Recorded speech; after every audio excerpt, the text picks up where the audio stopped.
Alright, stream settings should be good to go. Yippee! Let's go, chat. Alright. So yeah, we're gonna be working on a new map today.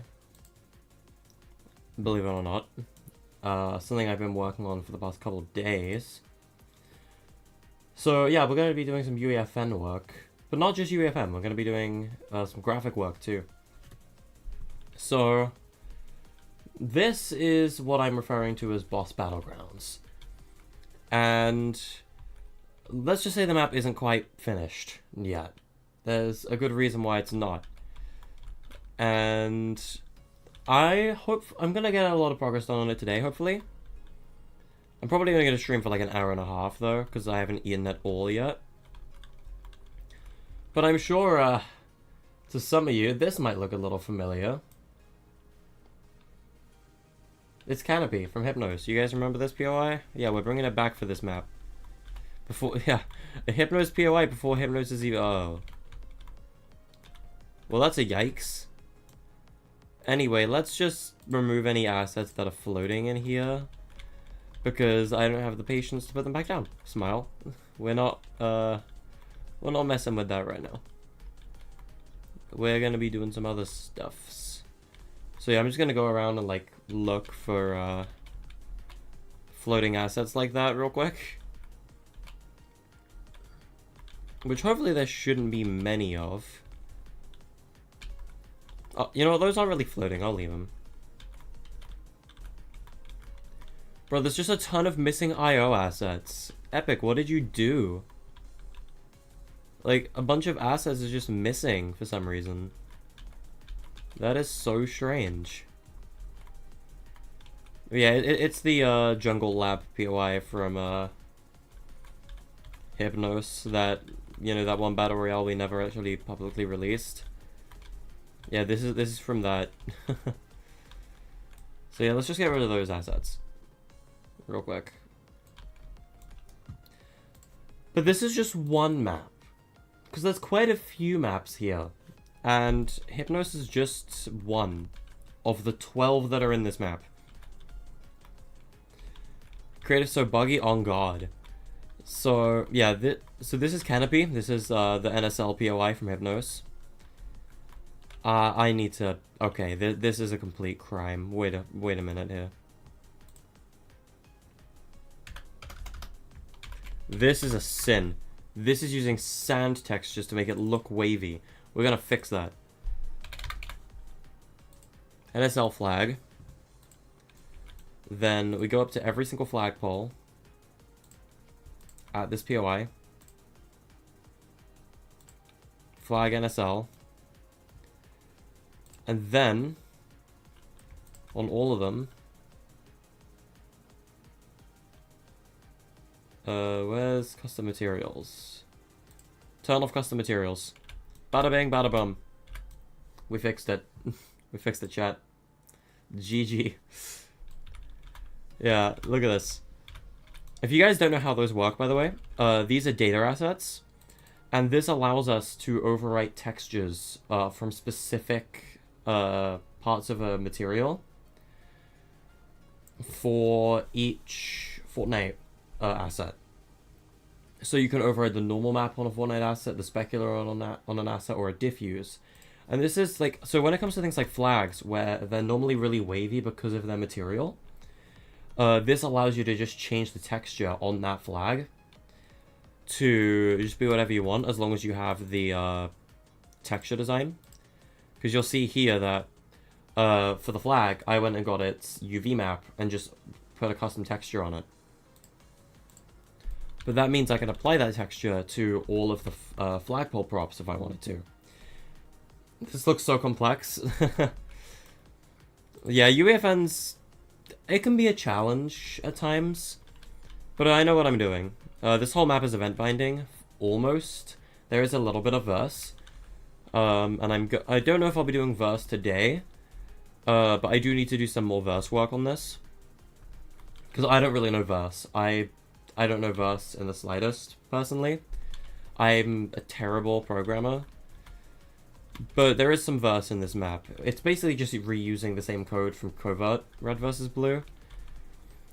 But allow me to kind of get into all of the maps real quick, because you've already seen Canopy. We got Risky right here, with this beautiful looping GIF on the Risky Reels screen. It's peak. This is peak. But yeah, this is Risky. Then over here we have the Convergence. Debating on if I should let people leave Sideways Bubble or not. But yeah, this is Convergence. You can bounce on the cubes, except for the gold cube because Fortnite. Yeah, Fortnite. This guy's important. We'll come back to him later. I think this is Prison. Yeah, this is OG Prison. Then if I go over here, this is the main POI. We'll get back to this. This one's important. Is this Prison? Yep, this is Prison. This one is the Agency in all its agency glory. Here's Fortilla in all its Fortilla glory. Is this Convergence? Yeah, it's Convergence. Shark. Yeah, it's the Shark. What else? What else are you gonna do about it? The water's a little low on the Shark, I'm noticing. Like, the Shark's slightly higher elevation. Like, it's slightly higher elevated than normal. I wonder if I can fix that. Hold on. If I just grab the entire Shark folder. Because folders, believe it or not, are a lifesaver and you should use them. If I grab the whole Shark and, like, I move it down...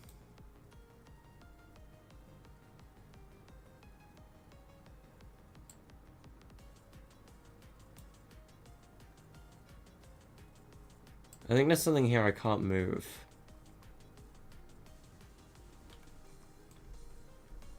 Oh god, wait. Oh no, have I just done something awful? Okay, no I haven't. Okay. So first of all, I'm trying to move the ocean. I should not be trying to move the ocean. Where's Fort Introspector camera? Oh, the Shark's using streaming. Okay, wait. Let me deselect all the streaming proxies. I can copy the whole Shark. This is a Shark template island. Everything else is copied over from other islands. The Shark was the only original island. Like, this was the first island in this map.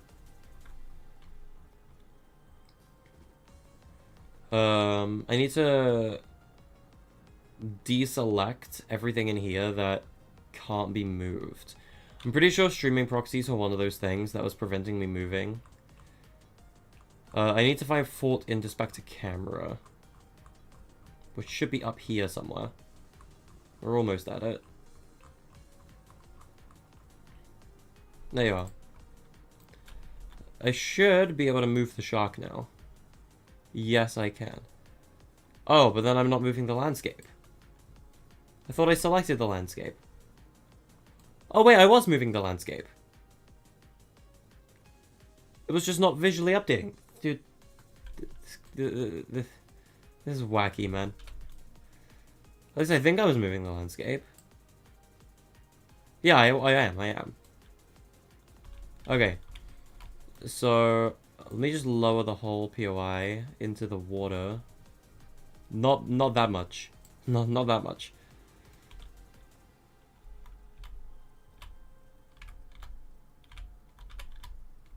Why is this whole thing considered underwater? The heck?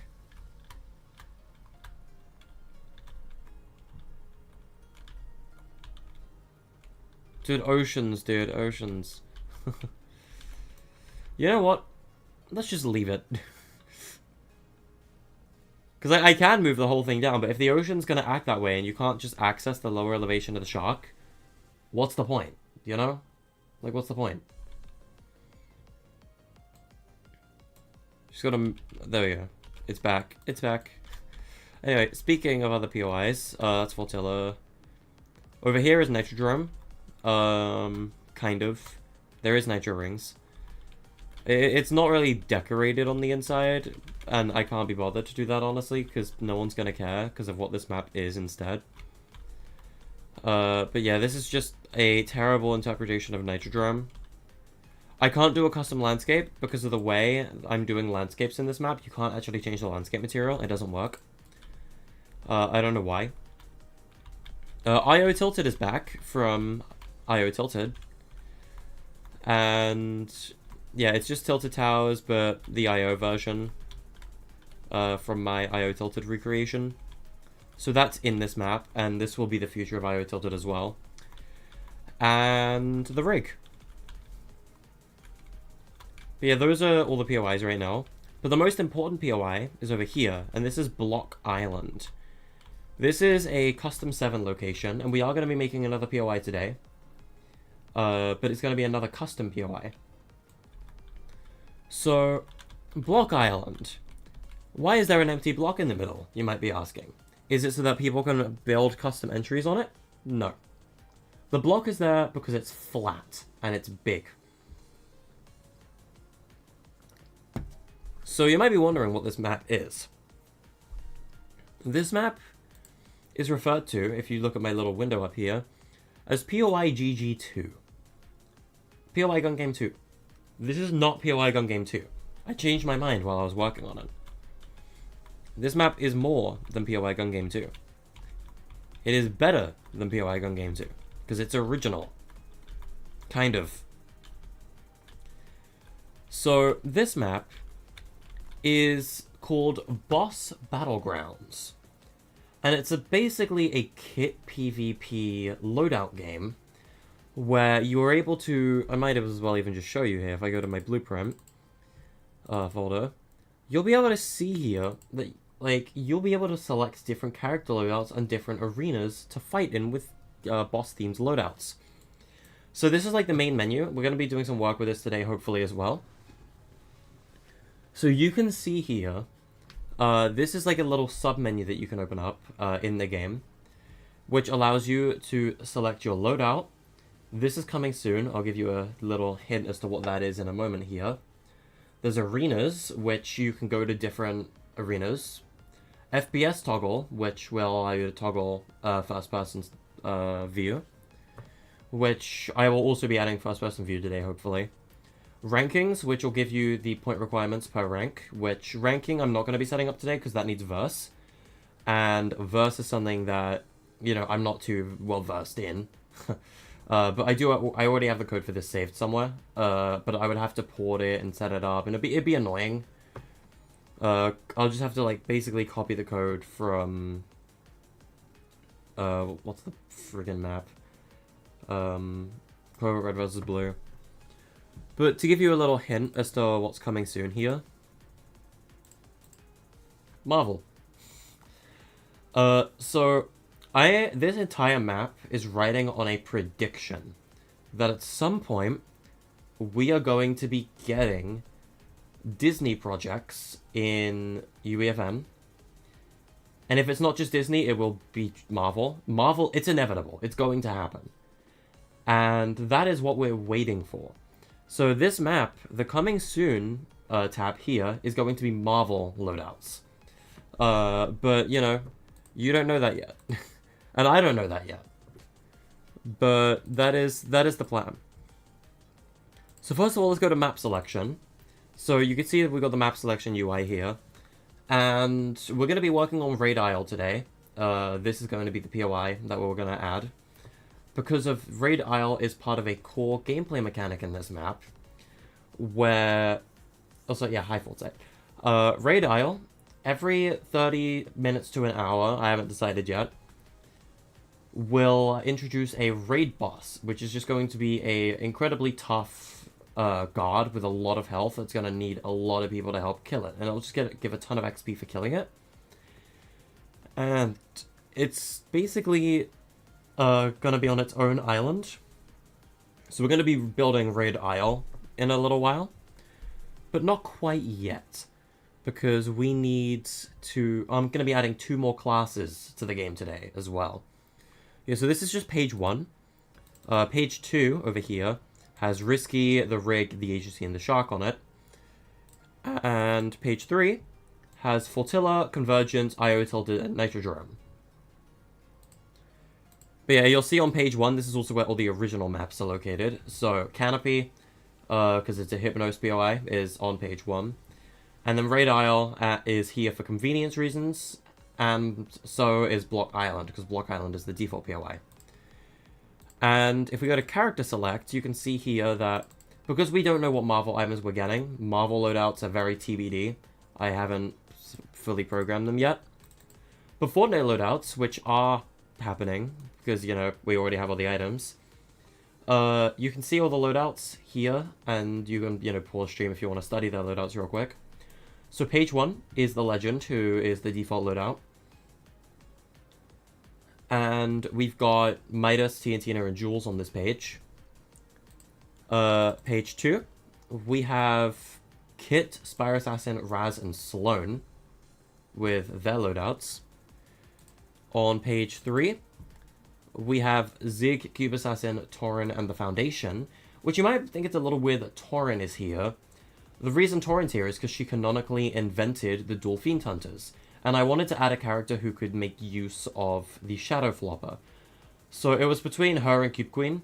I just thought Cube Queen would be a little too similar to Cube Assassin, weapons-wise. So I went with Tauren instead.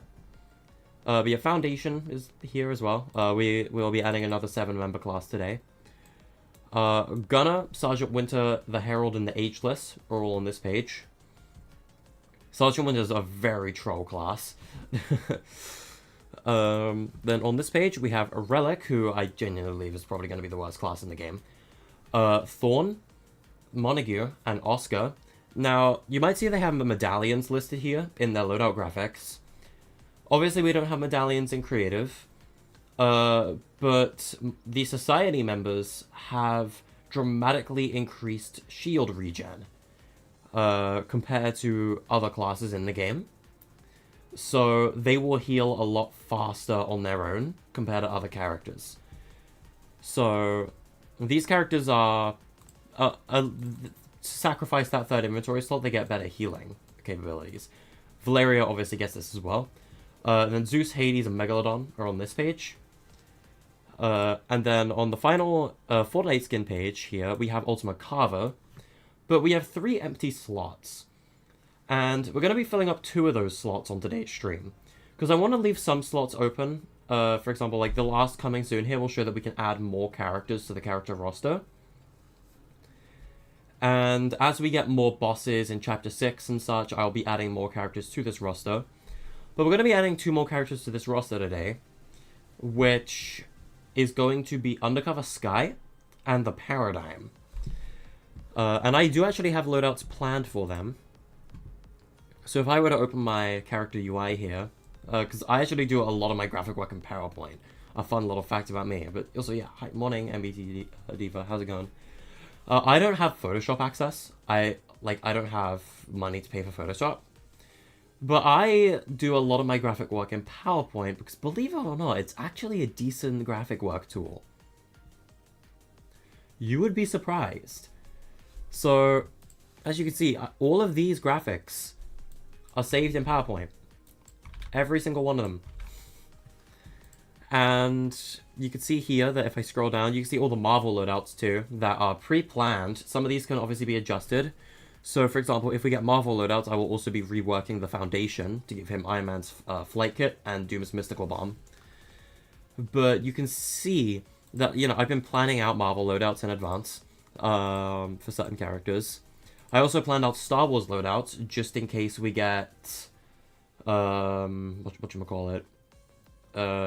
Star Wars items, because it's a Disney project instead of Marvel projects. So yeah, I planned out Star Wars loadouts as well in advance. But you can see here that we have 2 new blank character slots right here for me to work with. And we're going to be setting them up real quick. So first of all, if I go into my files and we go to my skins folder right here, you can see I've got a couple skins. Let's do Sky first. Where's Undercover Sky? There she is. We'll do Sky first. because she's relevant this season, so it makes sense to put her at the end of the list after Ultima Carver. And then we'll also be doing the Paradigm. Get out of it, LinkedIn. Wherever the Paradigm is. There you are. And there's a reason we're doing Paradigm as well as a class. So first of all, let's just set this to...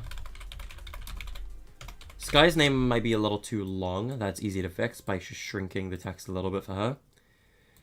And Paradigm should be fine because Foundation was fine. But yeah. So now we just need to plan out the loadouts. So as for what we're going to give them, we're going to need some weapons. So we're going to get Sky's Assault Rifle real quick. So we're going to add Sky's AR to the loadout graphic. And I need to come up with a third item for Sky. I don't really have a third item for Sky just yet.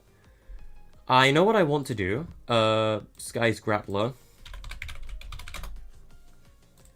Obviously, if it's Sky, she's going to have a Grappler, because this is her loadout. For her third weapon, although, or her third item though, I don't really know what to do for her loadout. Because I want to make Sky unique, in a sense that she has items that other characters don't necessarily have from the Spy Season. Because the Spy Season characters are up here. Midas gets Proximity Mines and the Mythic Goldfish, and Tiantina gets Dynamite and the RPG alongside both of their normal mythics. And, you know, Jules over here has her mythics too. But what do we give Sky as her third item? That's what I need help deciding right now. The Boombox. So, does Boombox damage players is my question. Because I don't know if the Boombox damages players. Because this is a zero build game.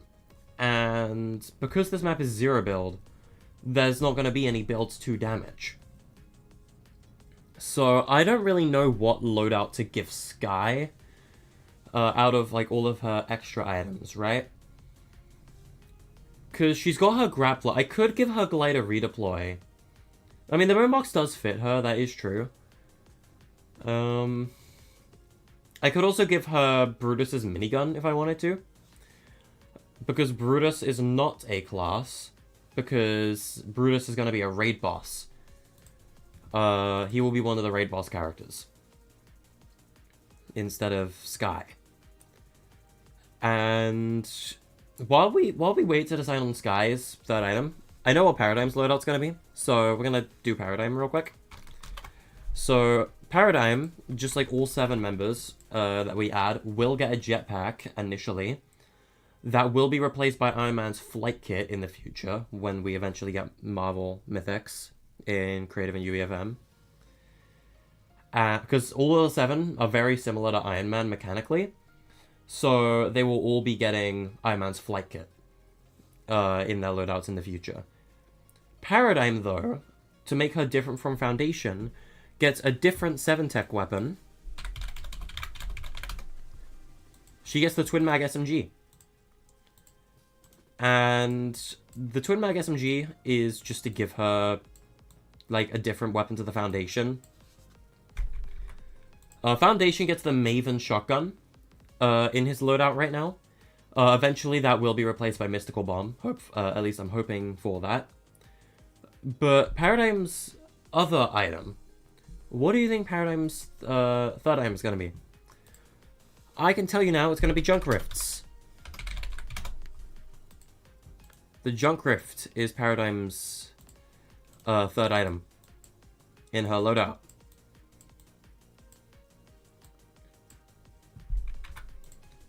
Because I mean, 7 characters should be able to use Rift Tech, right? And Foundation doesn't have any Rift stuff in his loadout. So that's why I'm going to give Paradigm the Rift items. For now. But Sky still needs that third item. We could do Boogie Bombs. Boogie Bombs will be toxic, though. That's the thing. Like, Boogie Bombs will be overly toxic. I'm trying to think what other items would make sense for Sky to have. We could do... Oh, I got an idea. I have an idea. We'll give her creeping cardboard. Because what the benefit of creeping cardboard is Sky's just going to be able to spam this. A lot. And just kind of create her own fun mess on islands.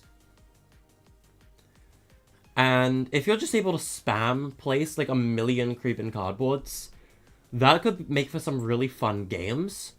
And I think that could be a really... and, you know, because her name's Undercover Sky, it makes sense that she would have, like, some stealth-related items, right? So I think Creeping Cardboard, because it's from the Spy season, could be an interesting addition to Sky's kit. So I think we'll go ahead with that. So now I need to... Whoa. Now I need to save a bunch of assets. So let's just, you know, remove the border on this graphic real quick. If I go to my, not skins, if I go to UI graphics, I need to make, yeah, Ico underscore undercover sky. I'm going to do the same for Paradigm real quick, because there is 3 graphics per character we need to save here.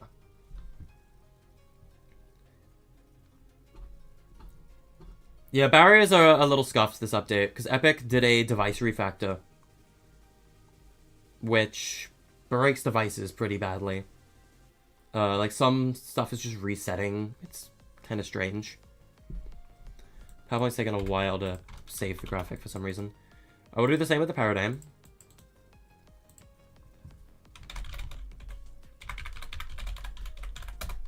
Alright, there we go. And that, when my PowerPoint, you know, starts responding, because it's not going to respond while it's saving the graphic. There we go. I can get rid of Paradigm. Now I can save the whole loadouts as graphics. So let's go to the loadout folder. This will be loadout underscore undercover sky. I honestly should just call her Sky, file-wise. Just calling her Sky is so much easier.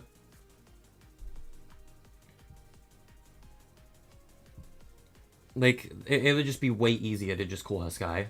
It's shorter and easier to reference. Probably a smaller file size too, to be honest. Barely. We'll do Paradigm's loadout as well.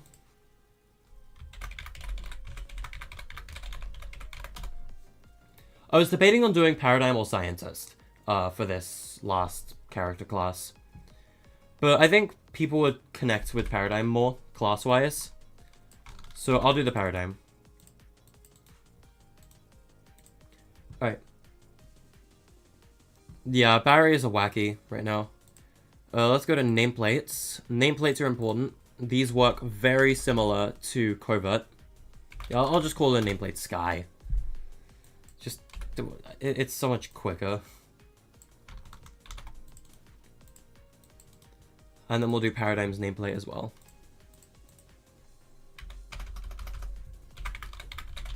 Alright. So we saved our graphics. Why did I hit undo? So we can save our document real quick. And now we're done with this graphic for the day. We're done with PowerPoint for now. We could do the rank graphic a little later, if I wanted to. But I don't think I need to do that just yet. So we'll come back to that.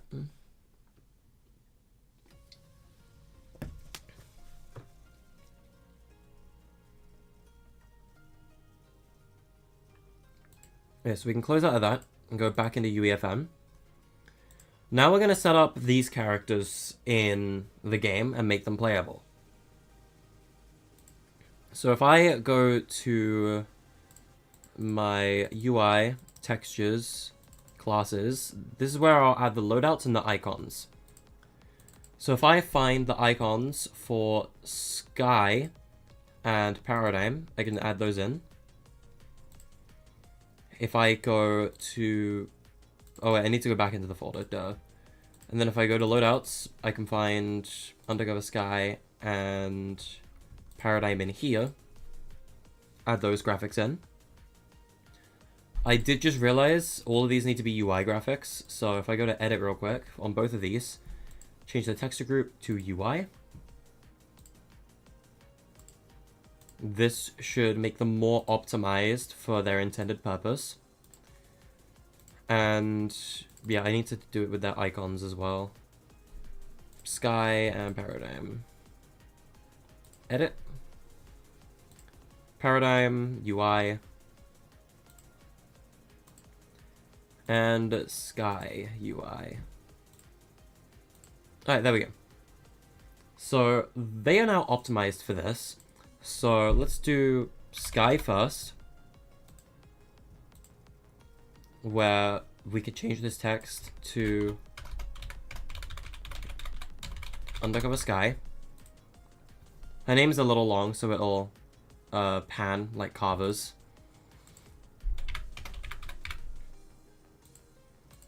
And then we can add the paradigm in this slot. Like so. So those two characters are set up on the UI now. And you can play as them in the map, but we're not done setting them up just yet. There's a couple more things we need to do, and this is where stuff's gonna get really messy. So firstly, we need to go into our nameplates and add sky and paradigm's nameplates as their textures. You can see that they've been added at the bottom down here.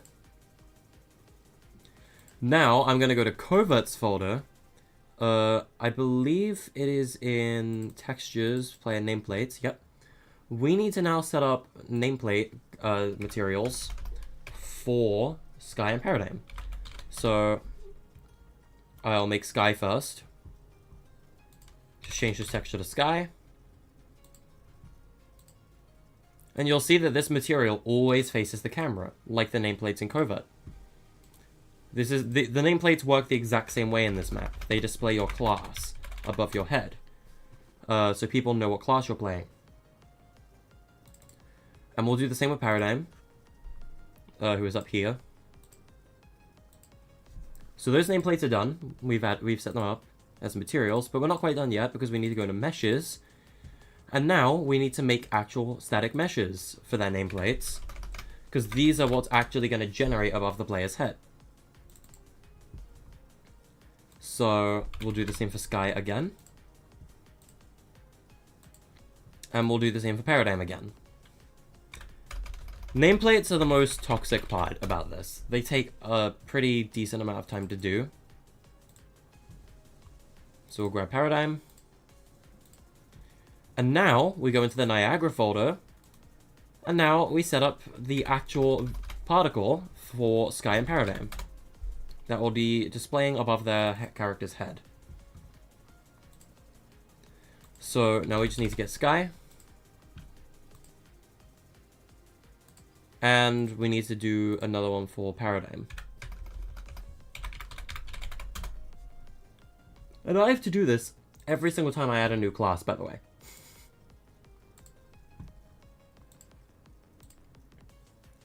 Alright, there we go. So we've set up everything we need to set up. Now it's just a matter of actually making them work, which my mechanics are down here. So if I stop going invisible for a second.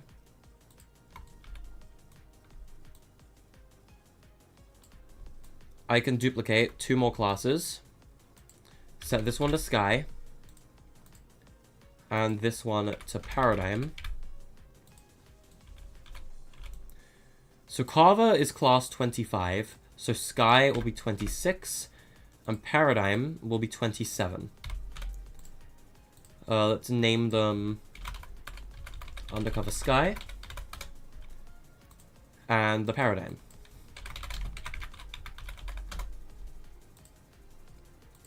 Now we can do their loadout. So Sky's loadout is Sky's assault rifle, Sky's grappler, and creeping cardboard. And then Paradigm's loadout is the twin mag SMG,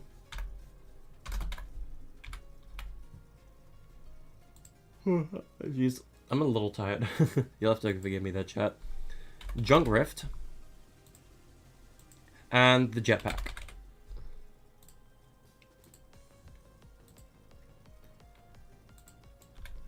And now we can just change the Niagara particle. This one applies to class 26. This one applies to class 27. And the particle that we actually need to change is up here. So this one we just set to sky. And this one we set to paradigm.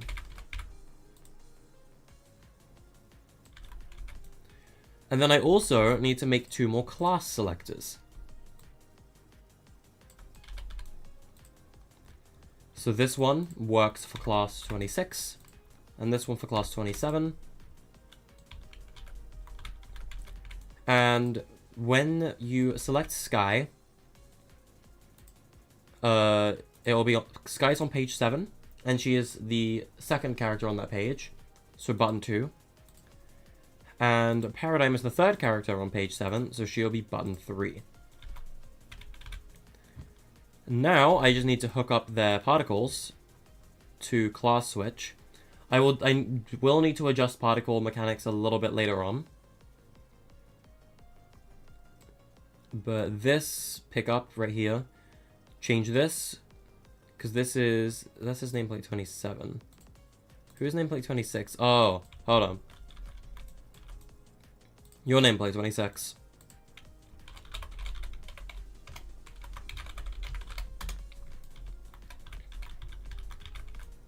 Just gotta change this to 26. And this one to 27.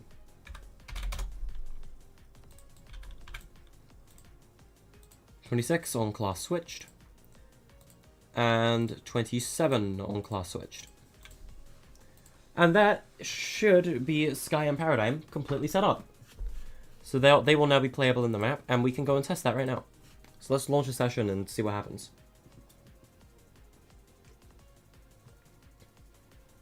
I'm expecting a validation error. Because I added some new assets that I didn't do some wacky texture adjustment stuff with.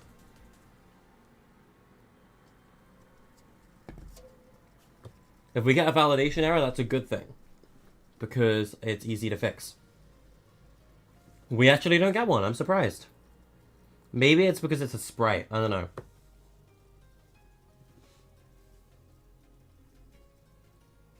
But yeah, we just gotta launch session now and see if they work. And then you'll be able to see the kind of rough gameplay of the map as well. So now we just gotta wait for Fortnite to launch. I love you, Evan.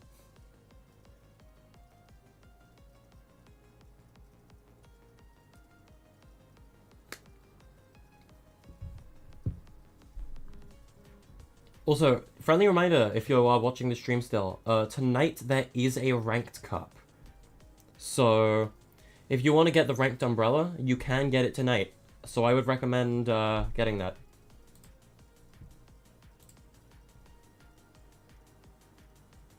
Alright, yeah, we're launching Fortnite now, so we'll be able to see if this works. But we're going to be working on a POI later called Raid Isle, which is going to be where raid bosses are fought. And raid bosses, the way they're probably going to work is they're just going to be a super tough guard boss. And they will have different henchmen that will spawn throughout their fight that will wield different items depending on what they would have wielded during the season the boss is based on. So like Brutus will spawn Shadow Henchmen and will have a bunch of, like, the Shadow Henchmen will have, like, heavy weapons, like they would have had in Chapter 2, Season 2. Shadow Midas will spawn Ghostly Ghost Henchmen, where all of them will have pumpkin launchers. Yeah, we got Blue Fisted Foundation right here. So we just gotta wait for the session to launch real quick.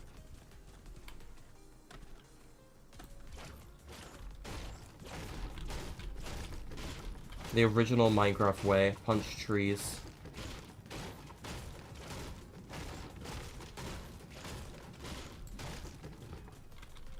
But yeah. I was playing as Foundation specifically because of this map, because the main arena is 7 owned. It's like a 7 themed arena.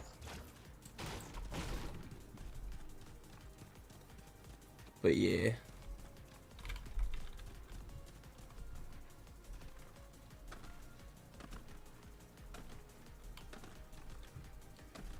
I wouldn't be surprised if people told me to do a live event with a 7 rocket in this map, because there is a rocket on this island.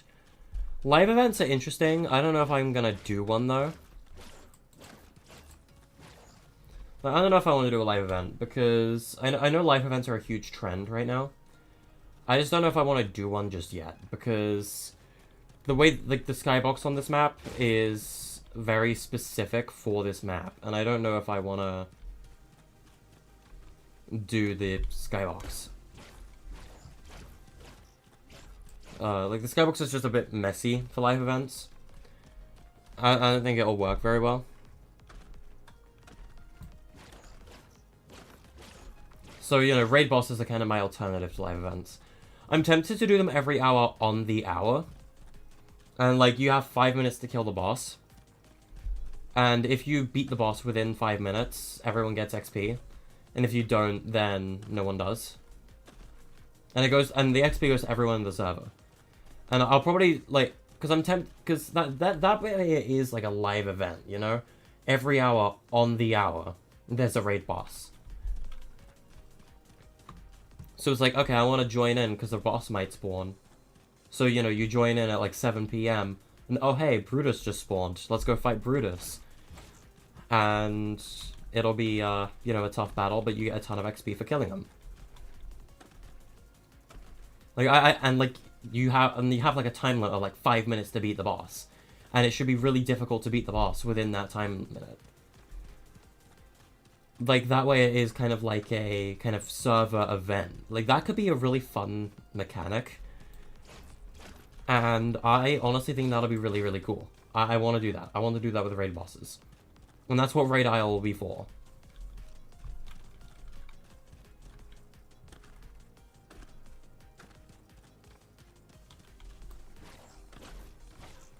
But yeah, I haven't actually set up map mechanics yet. You can't warp to different arenas. I'm debating on doing that on today's stream. Whether I will or not is up for debate.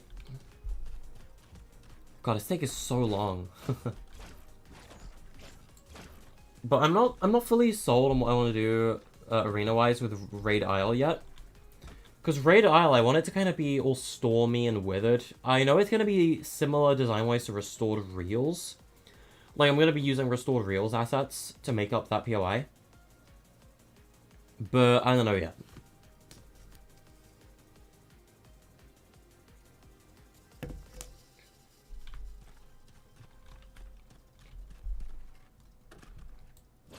Huh? Yeah, we're gonna be setting up raid bosses in this map. Not today though, probably. I'll be setting those up off stream likely, just because it's gonna take a lot of trial and error. But it's taking so long to launch session. How many assets are in the project? You know what, let's check. 2,400. There is 24,639 assets in this project because of the POIs. Which, by the way, if you missed all the POI coverage, Block Island is POI 1. Risky Reels, which has a looping gif of Gunner punching the foundation as the screen. We got the Convergence, which I think will be one of the most fun arenas. The Canopy from our Battle Royale that we are still slowly, ever very tinily slowly working on. We've got OG Prison, which is here. We've got the Flotilla, the Agency, the Shark, Tilted Towers, but it's IO owned, so it's like the IO version from Resistance. The Rig, and the Nitrodrome. All the map's mechanics are underneath Block Island. Oh my god, it's still loading. Jesus. Why is it taking so long? Is it ever gonna load, chat? That's the ultimate question. Will it load? What do y'all think? I just want to test if Sky and Paradigm work, honestly. It's taking so long. Okay, well, while session's launching, what we could do is, well, you know, I'll keep an eye on it. We could potentially work on the widget UI for ranks. So, I just changed this text up here to say rankings. I'll call it ranking goals.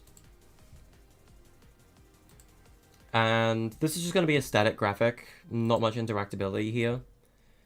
If I go to my icons, I can... Actually, you know what? I got a better idea. I have a better idea. What we're going to do is we're going to set up no outline. Why am I going to eyedropper? Whatever. We're going to go to picture from file. We'll go to my icons folder. We can get bronze 3.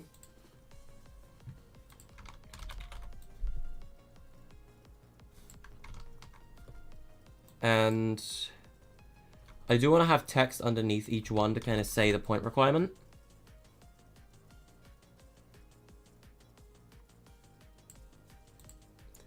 And then we just grab these, all 3 of them.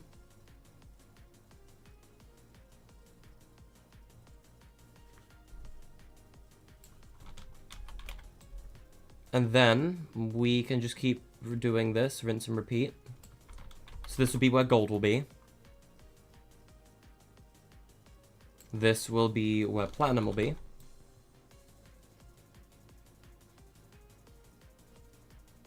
Diamond.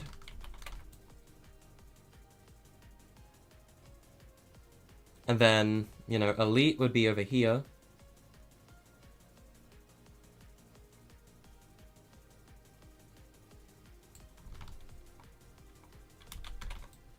And then we'll get champion there. And Unreal over here. And now we can get rid of these 6 because this is where the special ranks are. And now we can change the graphic on all of these. So this one is bronze 2. Bronze 1. We can do silver here. And all of the silver rank graphics. And these ones will all be gold. What I just did guarantees that we're getting the same scale and docking per POI. Also, not POI, graphic. It just allows more consistency. You'd be surprised, PowerPoint is actually a very efficient graphic design tool.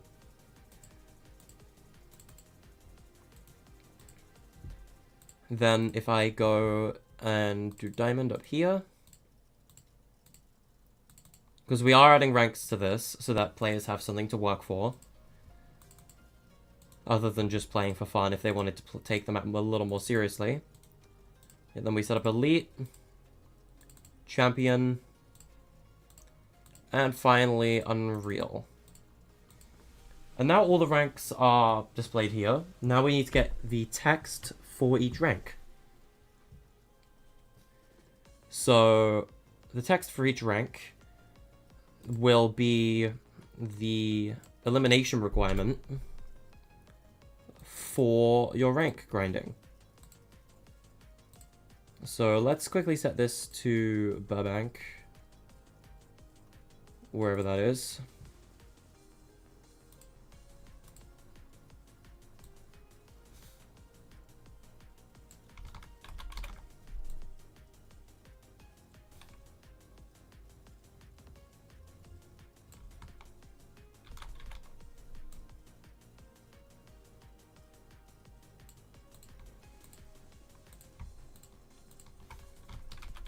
And then we just do the same thing we did before.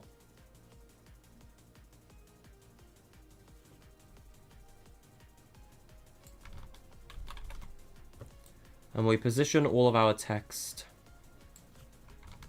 underneath each rank.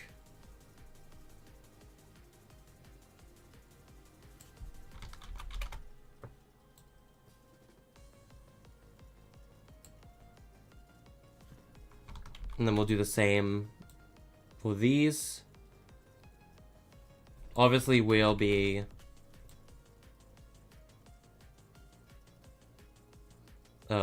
removing some of these from underneath Unreal and the higher level rankings. These 6 can go. And now we just gotta set the kill requirements for each rank. So, you know, Bronze 1 is 0. You start off as Bronze 1. Bronze 2, let's just say it's 5 kills, you know?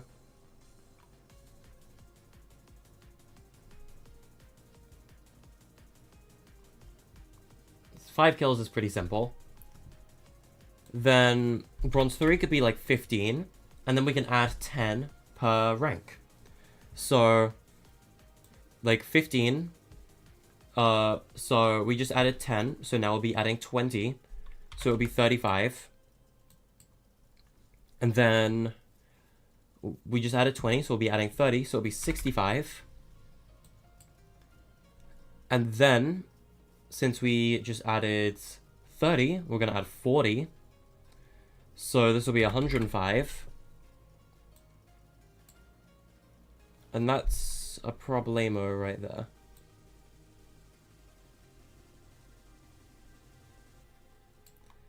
So we're going to actually redo these. There's a reason for it. It's fine for bronze. But the problem here with silver is, you know what, I have an idea. We're going to add this line on both sides. And this is going to be where we're going to stretch the width of our text box to. This is basically just going to allow us to have more wiggle room with our text value so that it doesn't wrap or like go to a new line like that. Because that will cause problems, because I get the feeling that we're going to start going into quadruple digits, kills in the thousands eventually. And if we're going into kills within the thousands, then that's going to be a little bit of a problemo. I get the feeling the bottom one isn't stretched to the middle as much.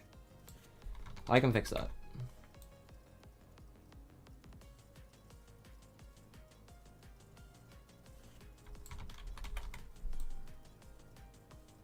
Doesn't matter as much for these top ranks, but...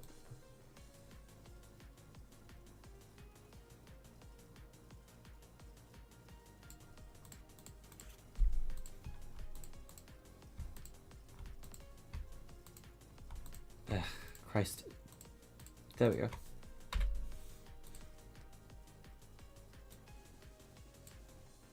And then if we want to center these, we could just drag these out slightly. Make them a little more centered. Like that. Pretty simple. Alright. So, since we just added 40, gold 1 will be 155. We just added 50, so it'll be 205 for gold 2. Gold 3 will be... It feels excessive, because you're also going to lose points as you die. But I don't know. Because, like, I feel like Unreal rank you should really have to work for, you know? So we just added... Did we? Yeah, we just added 50. So we're going to go to 265. We just added 60. So... I'm going to need a freaking calculator. Hold on. So we're at 265. Plus 60. We're at 325. Plus 70. 395. Then plus 80. 475. Yeah, these ranks are racking up quick, huh? Plus 90. 565. Plus 100 is 665. Plus 110 is 775. These ranks are getting harder and harder to rank up, huh? Plus 120, and now you're an elite. 895. Plus 130 for champs, which is 1025.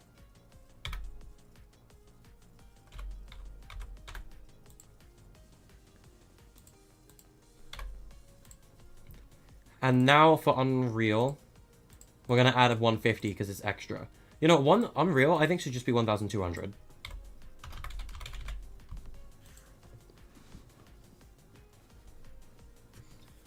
I think that's our rank graphic, chat. The numbers aren't explained, though. So I should add a little thing down here in the corner that explains the rankings. Instead of adding a new box, I'm just going to add this box again.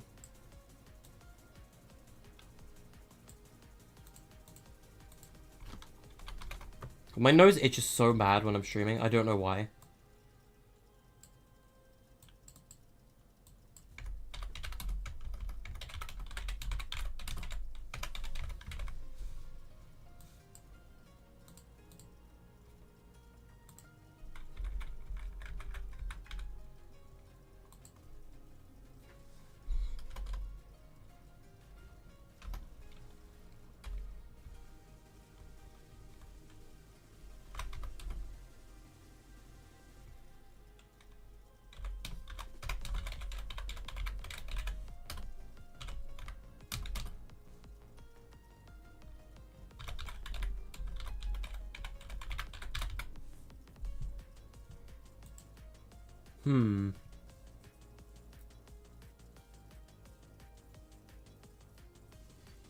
I wonder if it's possible to increase your rank by beating raid bosses. That could be interesting. Has it loaded yet? Yeah, it has. So we can actually test our stuff right now, because you guys want to see some actual gameplay and not just graphic work. So map is, you know, unfinished. So this is, you know, the legend. If I kill the test dummy real quick. So this is like Jones's loadout. He explodes into cubes when he dies, by the way. Everyone does. Like, even if I die, I explode into cubes. My loadout shouldn't drop. I need to fix that.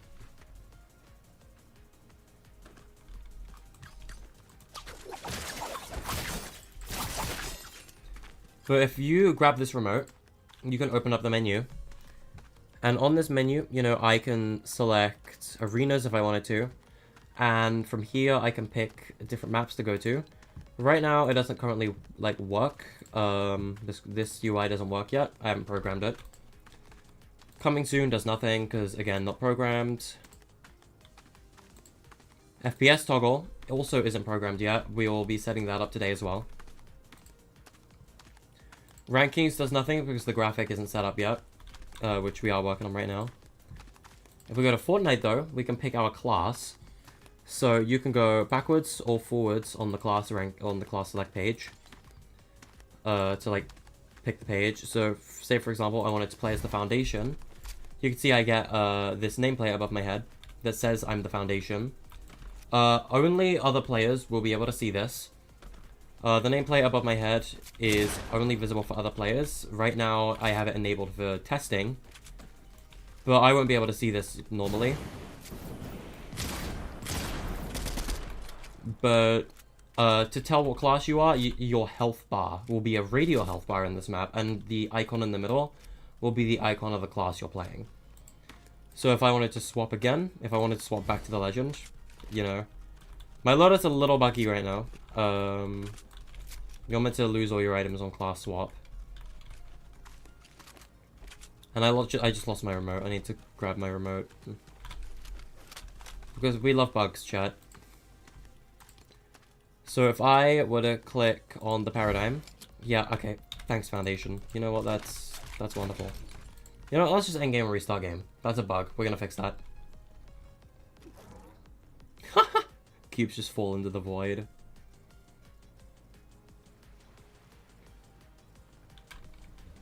Yeah, we're gonna test out the new classes. Just make sure they work, you know? So, wait for the guard to spawn. Go back page. So we've got Sky's loadout right now. Just gives her the mythic scar. It's her only weapon though. So it's like Sky is more of like a class you want to swap to. Just throw down like a ton of creeping cardboard. Because Sky can place an unlimited number of these. And then you can just gun them all down. Play hide and seek. That's kind of like the thought process. Sky's more of a fun class. And then if I were to swap to Paradigm, we've got Paradigm's loadout. Paradigm gets the jetpack too, much like Foundation. You know, she gets a twin mag. Have I been? Pretty good, thank you. How have you been doing, Ethan? So yeah, Paradigm gets twin mag. Paradigm also gets junk wrecks. Yeah, that happens.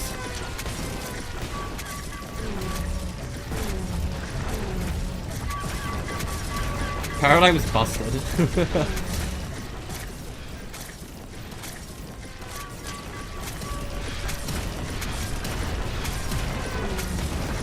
You can only run so far.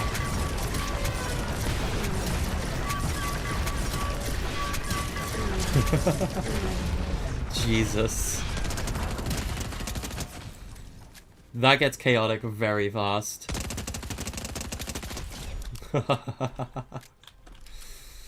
That might be a little too powerful. I might have to nerf that somewhat. But yeah, just to show off some of the other classes. Ultimate Carver's weird when it comes to chainsawing on the block. I don't know why.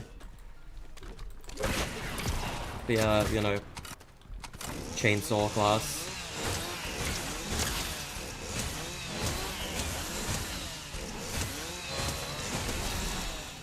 Players have 1,000 health in this map, by the way. That is for balancing reasons with certain Marvel classes, if we were to add them in. I'll tell you who is fun, though. Not Hades. I mean, Hades can be fun.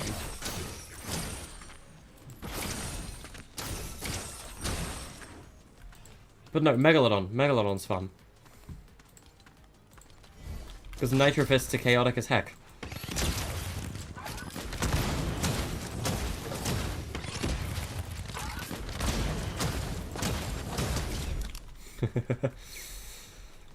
Now, Nitro Fists are fun. Especially if you get like a ground slam attack with them.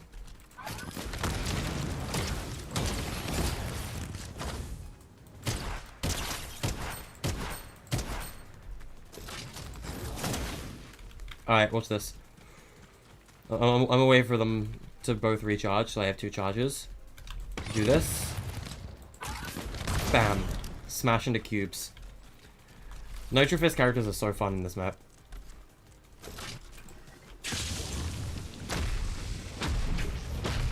I'm just gonna nitro my way through this.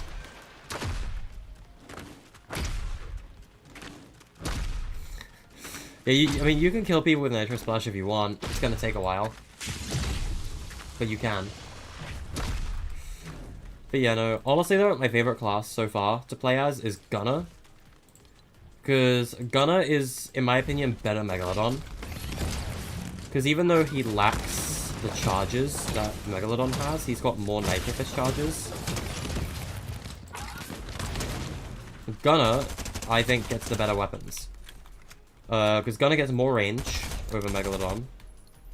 So let's wait for the henchman to respawn in the middle. Like, I can actually hit him from over here. Gunner is basically just ranged Megalodon. Because Megalodon only gets, like, close combat stuff. But Gunner's stuff allows for more ranged combat.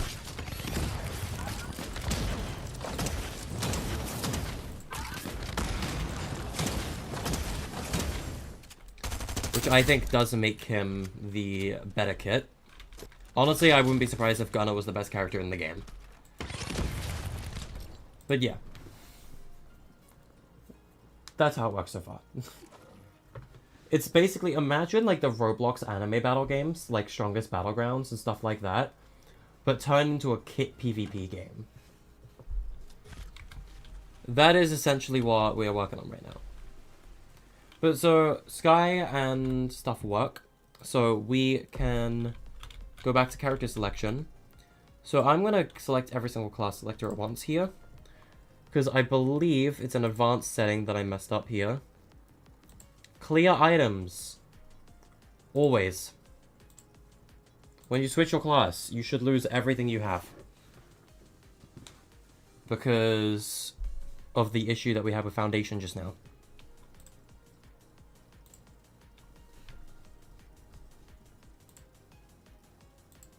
Honestly, I feel like you should be awarded for killing a raid boss with rankings.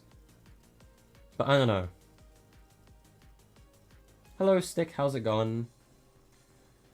An elimination streak could be an interesting gimmick too, but I don't know.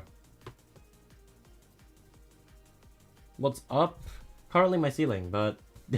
nah, I'm pretty good. I'm pretty good. How are you?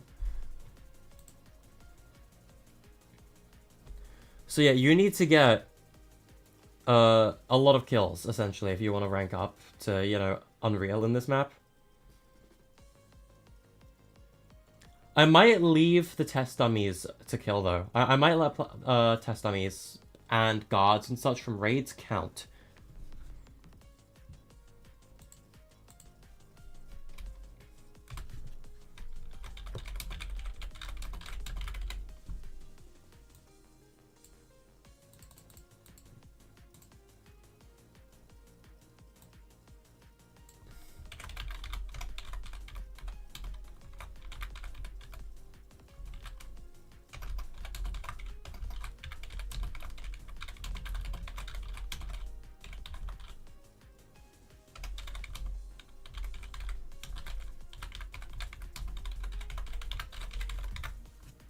There we go. So I think just because that you lose ranking when you get eliminated, I think it's better for guards, raid bosses, and test dummies to count. Because that way you could farm killing test dummies 1200 times to reach Unreal rank if you really wanted to. But that would make raids an exceptional way to rank up, because henchmen will be constantly spawning throughout the raid boss fight until the raid boss is eliminated. So, I personally think that that's a really good way to go about it. So, let's save this graphic. I'm going to crop the borders real quick.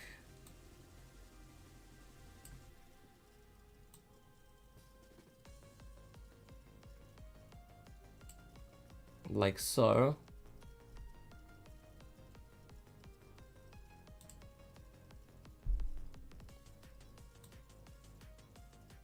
You know what? Actually, wait.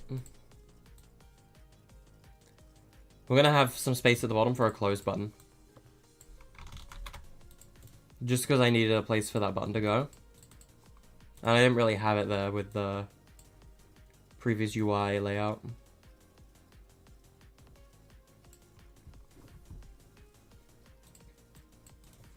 Alright.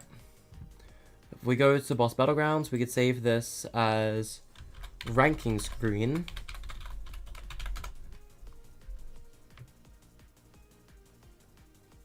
Hey, thank you for the super chat. Hopefully that actually comes up on the alert box, because my alert box has not been working lately. I don't really know why. There we go. See, it does show up. So wait, when did I start recording? Oh, because I hit my plus button. I hit the asterisk. That's why it started recording. Alright, so this is a ranking goal graphic, and this is how many kills it's going to take without being eliminated to rank up. So, obviously, every time you die, your ranking count goes down. So if you want to reach Unreal rank, you're going to need 1,200 eliminations. Obviously, without always dying. That's Switzerland money. Interesting. I had no idea. So the map we're working on right now isn't Covert. I can show you Covert in a moment here if you want. This is my new kit PvP map that we're working on. Which has 12 different arenas. But I could show Covert in a minute here. So let me just add in the UI here for the ranking screen. Because I need to go to Covert anyway to get the first person controller thing. Or the orbit cam. Because we're going to be doing orbit cam first person. Because first person is experimental right now. And I want this map to launch before Chapter 6, ideally. So, because of that, we're going to be adding scuffed first person for now. But also because certain items don't work with first person. I mean, you know what? I can show you that in Covert, actually. I could show you that in Covert. It is a mess. So, yeah, I'll check in my changes real quick.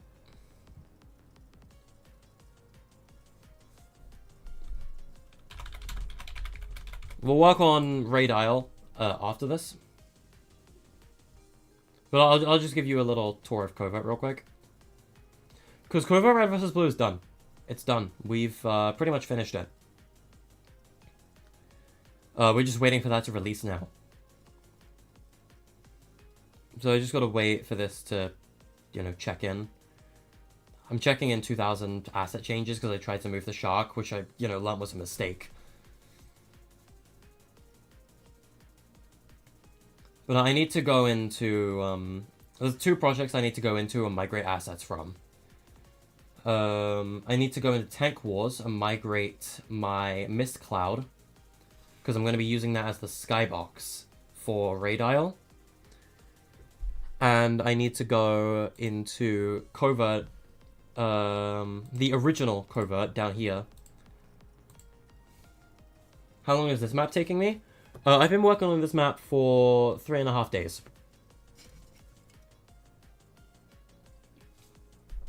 Pretty much non-stop. So, yeah.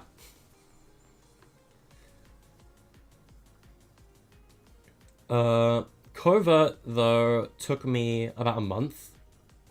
Because I went and did a lot of quality of life, a lot of optimization, a bunch of fixes. So yeah, this is Covert Red vs. Blue in Editor. Which I need to come back in here anyway, so I can study the script for ranking mechanics. But yeah, so it's like, this is spawn, by the way, like the pre-game lobby for Covert Red vs. Blue. And then, as for the facility itself, it's pretty symmetrical. You got your class selection over here. We're doing class UI with Battlegrounds. But, in Covert, since there's way less classes and they're team specific, we're doing this method. But yeah, vaults have 2 classes in them and SUV vehicles. And yeah, this kind of stuff. Of course, you could snipe down from the towers. All the doors open. Then we have heavy containment, which is officially renamed to Block 2, by the way. We're calling this Block 2 now. Yeah, heavy, the lab.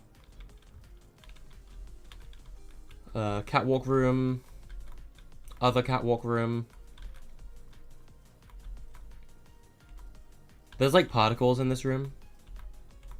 You can kind of see them floating around. From like the ceiling fan and the like. But yeah, this is just like, the tunnel network, you can get to the other side immediately. Just by going straight forward. But yeah, this is, Covert's Project Island. I don't need to be here, though. I need to be in Tank Wars real quick. Because Tank Wars, as a project, wherever it is, has a very specific asset that I created in there that I want. Looks good. Thank you. I appreciate it.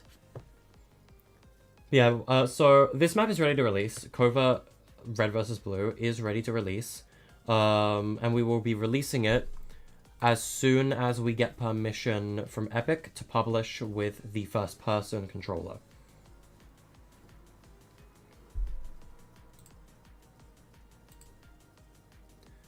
So, Tank Wars is difficult. So here's the thing. Tank Wars is an alliance map that, you know, I just kind of have the assets for still. And I created an asset in here that went unused. Because there was a couple maps in Tank Wars that we would never released. I can actually show you those right now. Because there's a bunch of unreleased maps in that game that never came out. So I'll give you a little behind the scenes look at those real quick. So yeah, hi, welcome to Tank Wars. This is my baby. This is my child. I worked on it when I was on Alliance. It is, like, probably my favorite map that I worked on at Alliance. You can see here that there's actually going to be a couple maps that we never released. So first of all, I reworked Prismatic to add all of these cubes for cover. So this map was a lot better, but that change never got released. We added the cube map where rockets could bounce off the side of Kevin. You could also see a bunch of my debug collision stuff here.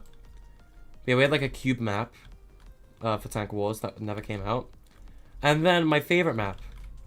We had the spooky map where the map was entirely lit by destructible jack-o'-lanterns. And you were able to make the map dark by breaking the jack-o'-lanterns.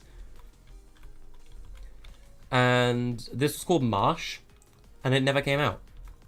Like, I really wish Marsh came out for Halloween, but it didn't, because, you know, I'm not on Alliance anymore, and I don't think they would have justified a Halloween update for Tank Wars, so... Marsh was going to be my favorite map, too. Like, I loved Marsh. But Marsh is actually the reason we're here, because Spooky Mist is a material I want right now. I want my mist material. It's a adjustment of the sideways bubble material, but I put a lot of effort into adjusting it. So I want my mist. So I'm going to be adding my mist. Smile. Because it never went used, so I'm going to use it. I made it. I have the right to use it. It's my material. Well, it's technically Nebula's material, but I adjusted it to make Spooky Mist. And there we are. Spooky Mist. And we also need to go to Core Covert. And the reason we're going to Core Covert is because Core Covert is what has the first-person controller in it. Or the first-person scuffed camera.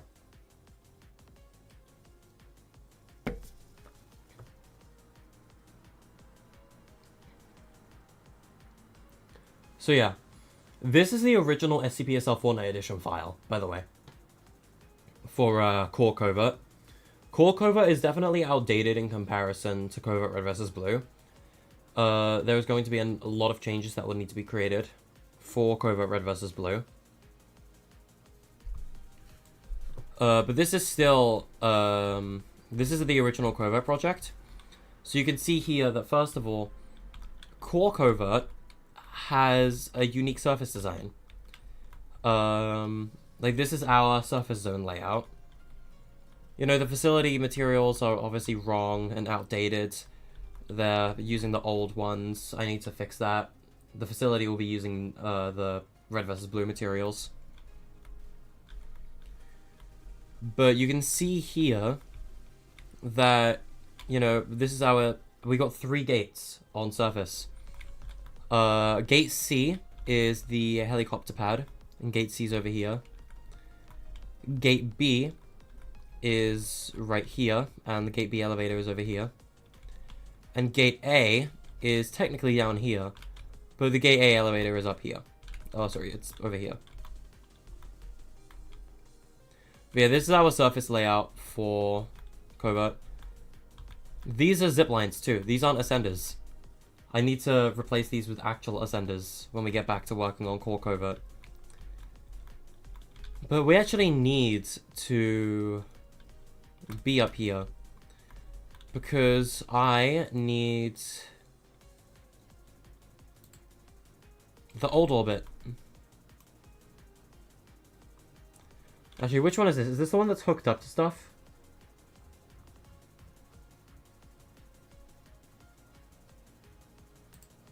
Yeah, okay, I need orbit new test. I need this device. That's why I'm here. So, what we're actually going to do is we're going to close UEFN. Because migrating assets does not work while you have UEFN open. So I actually completely need to restart UEFN here to get that to, occur. But you see, UEFN is going to be dumb and refuse to close until I open Task Manager. So yeah, we got to reopen UEFN. But yeah, that's how it be. If I open character UI real quick on my PowerPoint documents again, because we will be going back to this later. First of all, you can see, yeah, Star Wars loadouts are down here. But also, first of all, we have a nameplate for the test dummy. I don't know if test dummy can use a nameplate. If he can, I will give him one. But Boss Battlegrounds, this is Raid Isles icon. It doesn't have an image right now. But I'll move it out over here so you can see it better. It has the Raid Boss Events tag at the top. And this will be where Raid Bosses go. What do I think of the new SCP-SL update? I am excited for it. I am excited for it. I'm really excited to play it. Actually, speaking of Covert real quick, if I can reach for it, I got a foam printed board of Covert to render.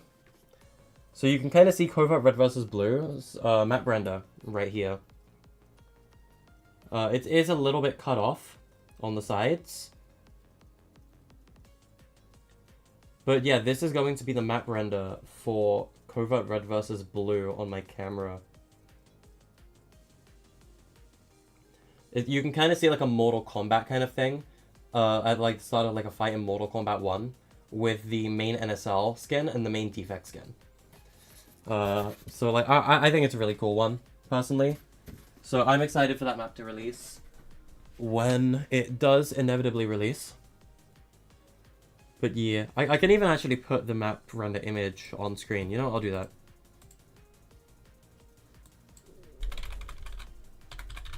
I'll add its map render to the screen right now. If we go to load, fuck, the wrong folder. It'll be in SCP-SL v2 folder. Yep. Renders. Oh wait, that's a media file. Oops, I don't need a media file. I need to delete that. I need an image file.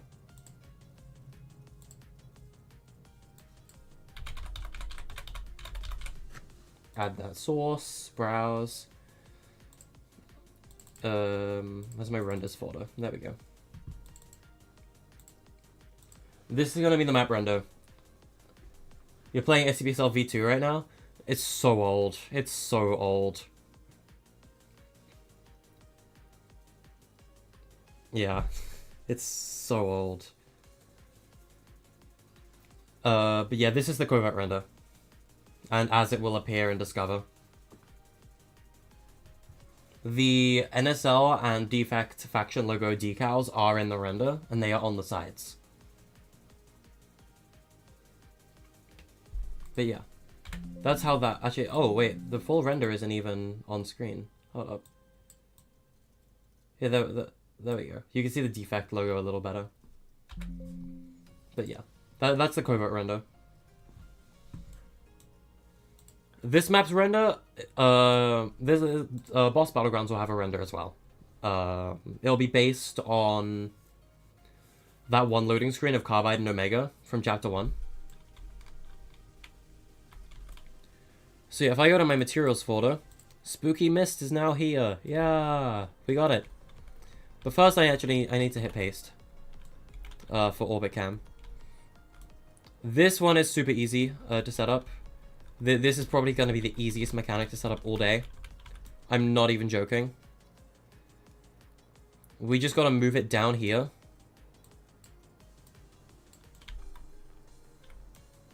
I'll like move it over here to the side. This is so easy. All we need to do is enable and disable the camera when you click the button. That's all we gotta do.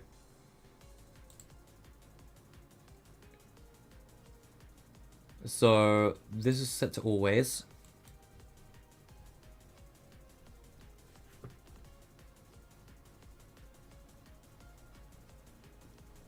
I just gotta find the settings here.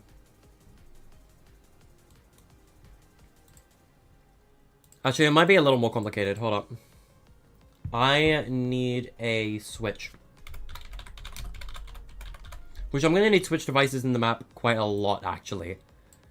Because they're going to be important to map selection. And determining what map to respawn the player at. So, switch.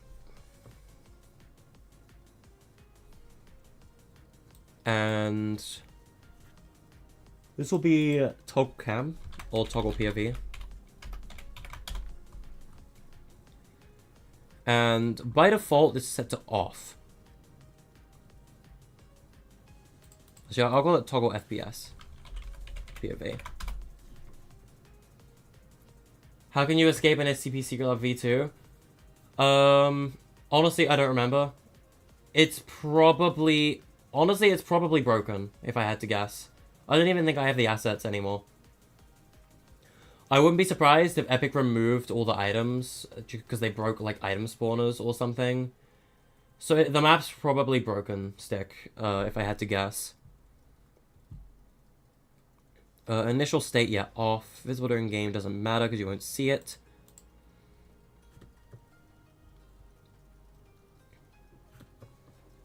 Yeah, it is a little unfortunate. So, store state per player, yes. We won't be using persistence with this one, but we will be using persistence with your class and with your arena. So, the arena you spawn in, maybe not persistence with the arena, but with your class. You'll be saved as your previous class. The items spawn? Oh, they do spawn? Okay, good. I don't remember how to escape. There's probably something broken, and I haven't touched that map in years. So, I don't know. Maybe something's broken.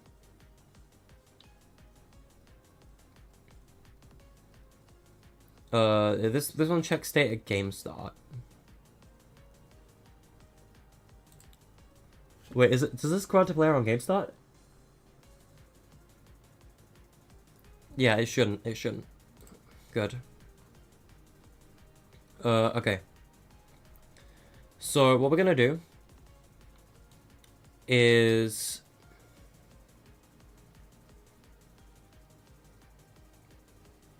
is this main menu? This is class page. Settings menu. Okay, here we go. So this is gonna check state on button 4 for this menu. And when it checks state, if it's off, it will turn on. Yeah, so on check result off, it turns itself on. And this will be added to the player when check result off. And now, with this, it's going to turn off if the check result is on. And then this one, we remove from the player if check result on. So that creates a flip-flop effect. Hey Clover, how's it going? Long time no see indeed. So I'm actually gonna... Where's the setting here?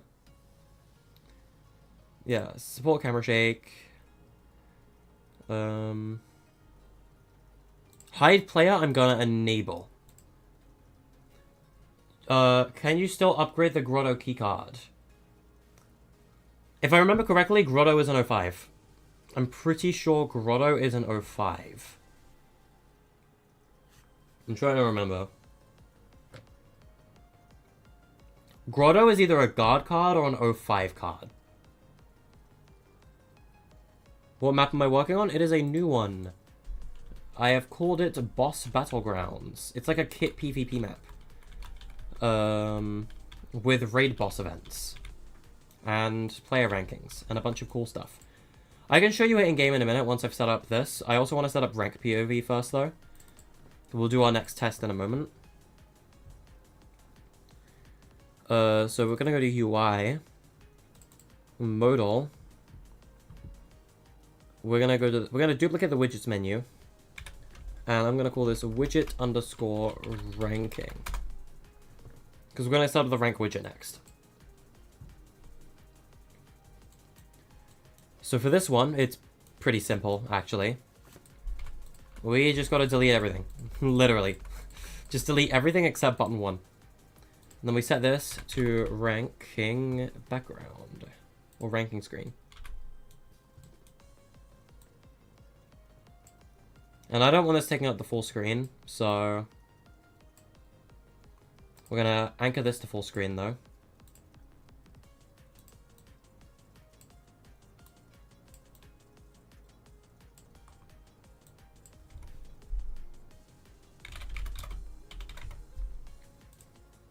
This will be closing you the UI button. Put it in the middle.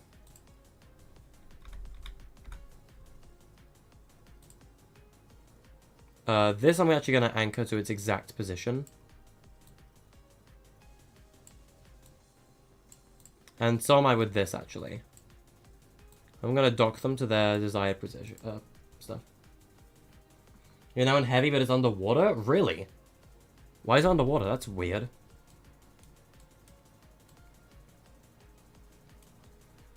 You are playing my one, right? That is my version of SCPSL v2, right? Because I remember seeing someone's other SCPSL map. Okay, yeah. I need to remove these bindings. Ugh. Bindings are the worst. I hate them. Bindings will be the death of me, chat. They will be the death of me. Alright, now it'll validate. There we go. So now we just got to set up the ranking goal UI. So we're going to get our settings menu. And this is just going to be modal ranking menu.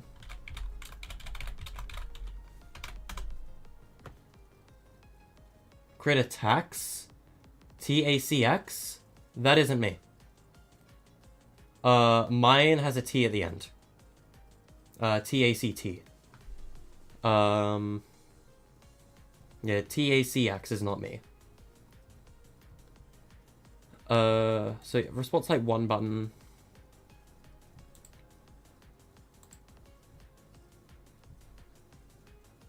And then this one is settings menu, button 1. Well, not button 1, sorry, button 5. And this would be widget ranking. Alright, so the ranking menu should work now. Now you're sad. It's all good. You're going to one of my maps?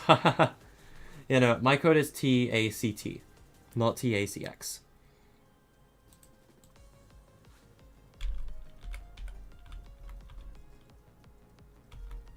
Someone trying to steal my maps? That's crazy, bro. I'm gonna launch session now. Test if first person works, and test if the ranking menu works.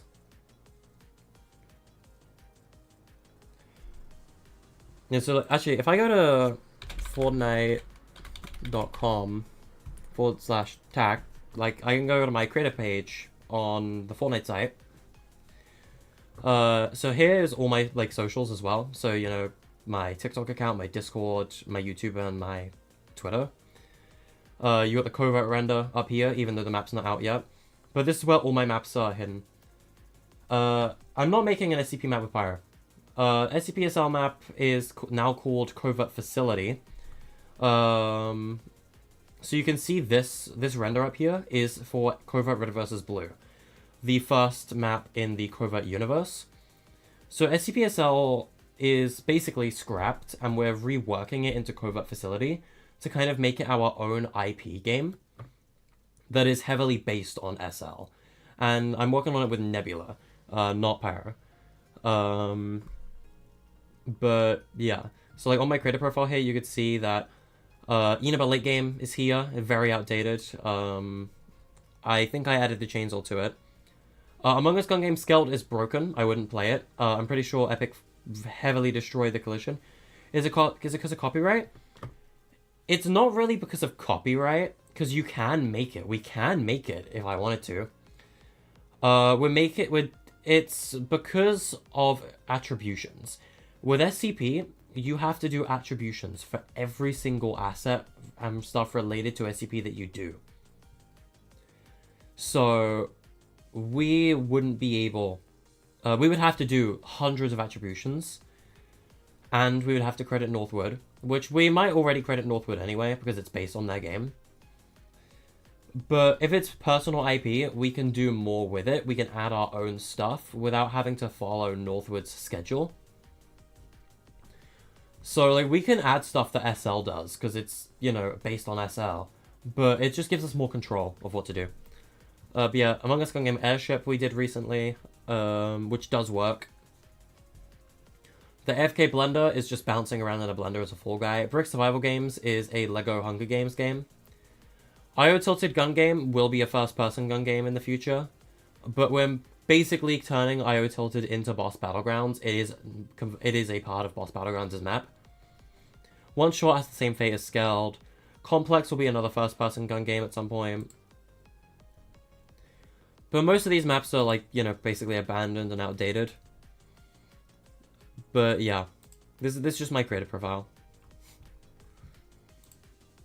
So like if you want to find my maps, the best way to find them is on my creator profile. Validation failed. Why? Why did it fail?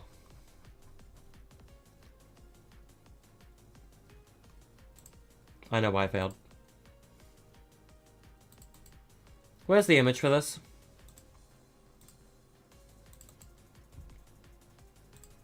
I forgot to set it to UI. That's why I failed. I should revamp and redo Climate Clash when we get custom items. How's Hypnos coming along? Oh boy. Good luck. So Hypnos I couldn't work on for a year straight because I was working on Alliance projects for that year. I never had time to work on Hypnos, and as a result, the map basically, I left it to Nebula. The whole project's basically in Nebula's ownership now. Nebula rarely ever works on it. So Hypnos, it's not dead. It's just in limbo. But we still want to do it.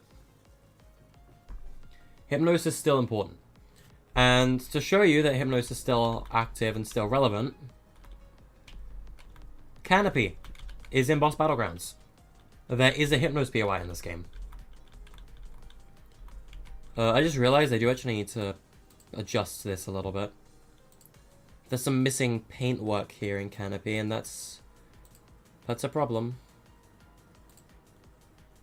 Missing paintwork is no good, chat. Why is my paint so weak? Yeah, we'll come back to Hypnos at a later date. I have other priority projects right now. I need to add the dirt paths back to Canopy.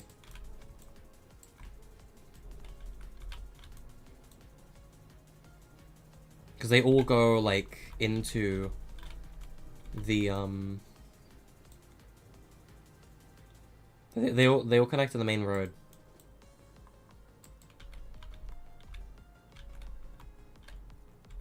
Oh, there's another one over here. And then there's this one.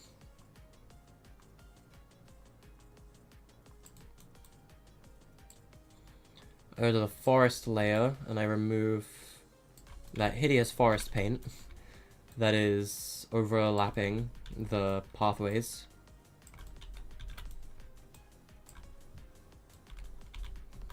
And yeah. This just improves Canopy ever so slightly. I completely forgot about these. And now, if we go back to selecting dirt, we can go to smoothing to smooth out the... Thanks, mouse. I love it when my mouse locks up. We can smooth out the edges of the landscape a little bit.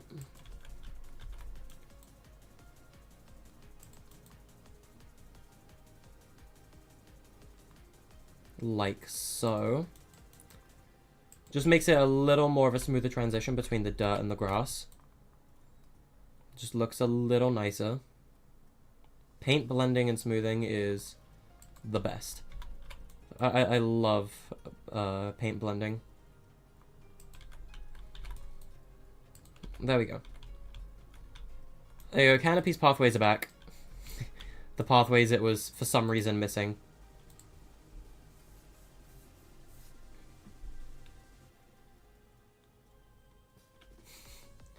So yeah, there's another UI element.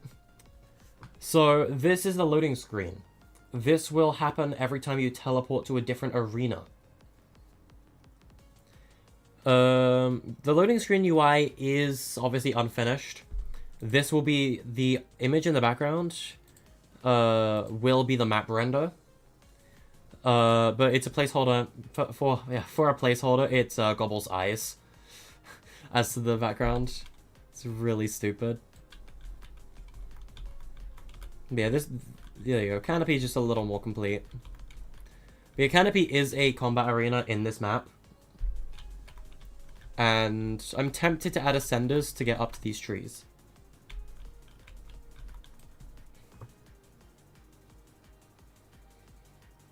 From an enjoyment perspective, definitely UEFN. There's a lot of UEFN adds a lot of potential and new tools that we couldn't have before.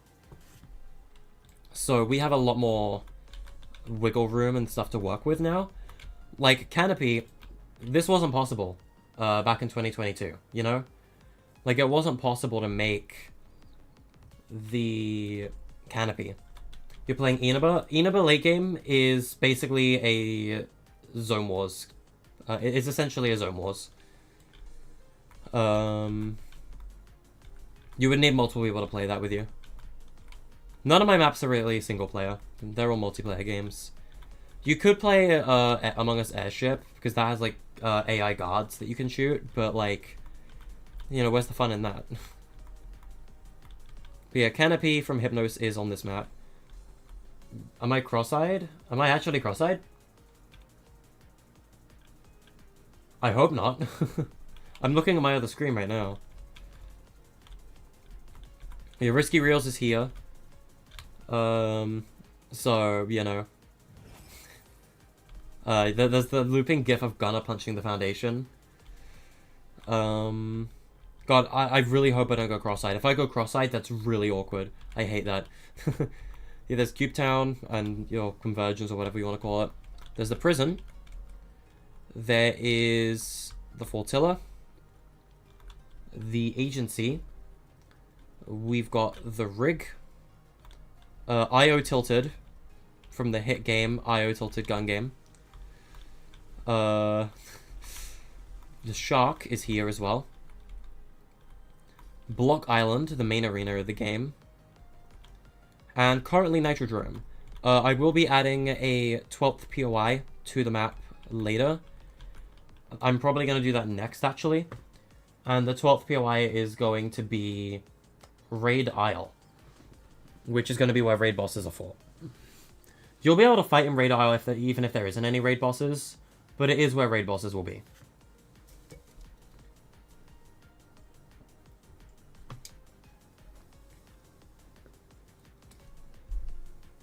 We're just waiting for session to load right now. It's still in the downloading phase at the minute. My voice is dying a lot, holy. What's my thoughts on Chapter 2 Remix? I enjoy it personally. I think it's a pretty fun season. I need to play more of Chapter 2 Remix. I'm going to be playing more of it in the tournament later, because there's a ranked cup tonight to get the ranked victory umbrella if you get 50 points. Do a war battleground. Ooh. I don't know. A war island could be an interesting map. Because here's the thing, I'm not done adding stuff to this game. I can add more maps and arenas and POIs if I want to. I can add more classes if I want to. Classes is super easy. I can add that. I can add them so quickly. Maps is a little harder. On launch, there's going to be 12 maps. I could add extra maps in the future. Like, I could add the Spire. I could add Mega Mall. I could add Dusty Divot. Dusty Divot is one I'm debating on doing. But no, I want to do more original maps too. And I think a war-themed map, like with trenches and stuff, could be a really interesting map idea. That could be a fun one for, like, this, for a, like, 13th, 14th, 15th, 16th arena. But there will be 12 on launch, and we're going to be working on the 12th map once we test these mechanics. Because the 12th map is going to be Raid Isle, which is arguably the most important map to the game. I'm welcome. Yes, thank you. I do like that idea.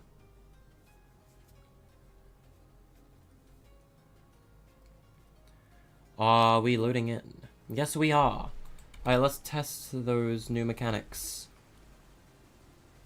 Also, just to get kind of like a feel of scale, this is the size of the default arena. I know you can go up to these other areas in Sanctuary, which, by the way, I'm gonna nab this real quick. I'm gonna nab it for Canopy. But yeah, like, this is just a 7-themed arena. But, like, you know, Risky's map scale. I'm not quite sure why Risky's empty, honestly. Like, the stuff is here. Like, you can see me bumping on it. It's just visually not loaded. I don't really know why. Canopy is over here. So yeah, this is like the scale of Canopy. You can hurdle through windows, kind of. Well, I just realized all of these are still here. Okay,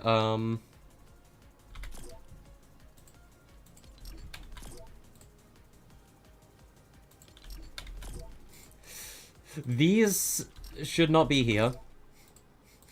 The Thanatos virus samples should not be here.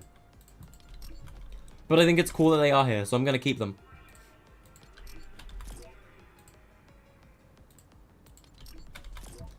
Thanatos virus samples should not be in the lab, but I will keep them as props. Yeah, this is Canopy from Hypnos, as a POI. It is in this map. You guys will be able to explore the first Hypnos POI ever.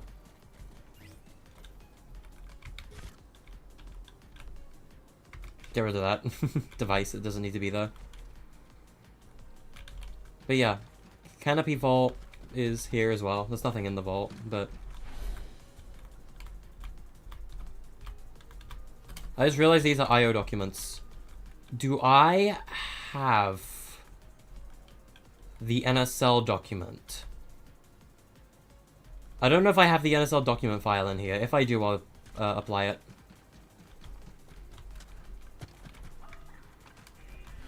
But yeah, this will be a decently fun arena. Anyway, let's start game. We'll be placed inside Block Island, because that's the default POI. Oh, wait. Okay, so that, first of all, that's a bug. Why is first person mode already active? First person shouldn't be active on game start. I'm gonna investigate that. Oh, I know why. I know why. What if I added a construction map? I'm debating on it. I am debating on a lot of map ideas. I know what's up. It's the Switch device. Where are you? Where are you? Where are you? Check state on game start. Disable. That'll fix it. Alright, so by default, first person is disabled. Oh, this is the test dummy.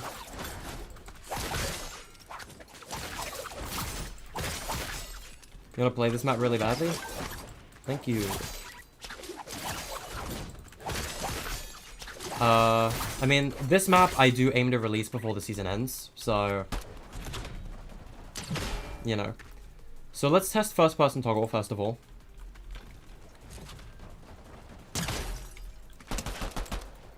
I did hide the camera, or like hide the player POV, so you can't see your gun in first person.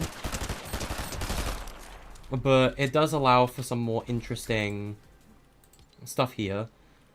So first of all, you know, if I pick Midas, my nameplate isn't visible, because I'm not visible.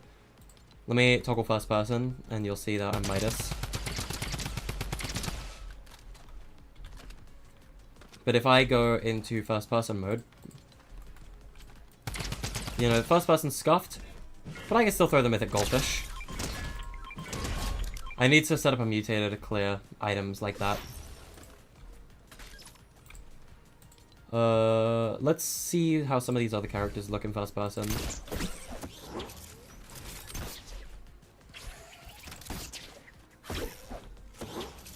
Like, this is the scuffed first person POV, but it means it works better overall. Who else will be a fun class to test? Oh, Kit. Kit will be so fun. Wait a minute. Okay, wait. Hear me out, chat.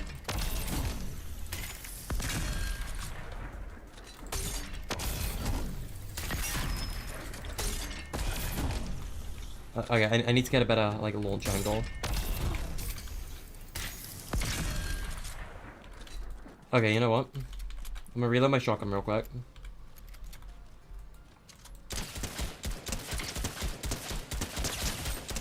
I'm gonna get him low,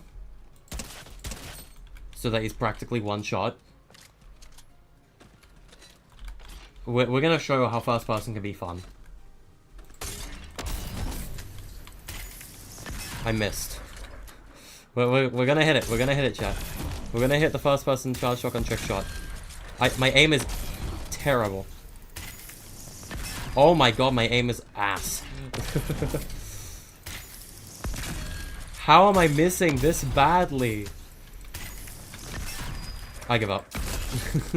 you get the idea. You get the idea. Alright.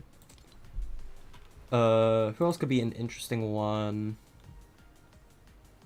Oh, Zig could be funny. Zig will be funny. Hollow purple.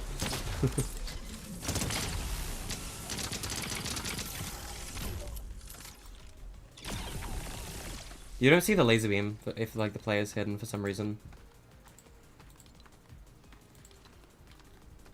Ooh, Gunner could be funny.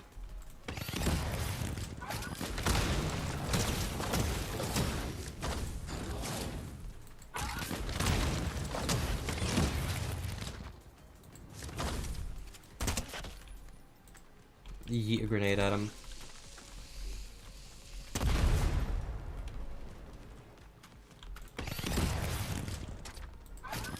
Smash. Yeah, so first person's working. Let's just swap to another class real quick. Where's Ageless? Ageless could be interesting. Oh, Ageless is so cool in first person, because you get to, like, actually hold the shield up.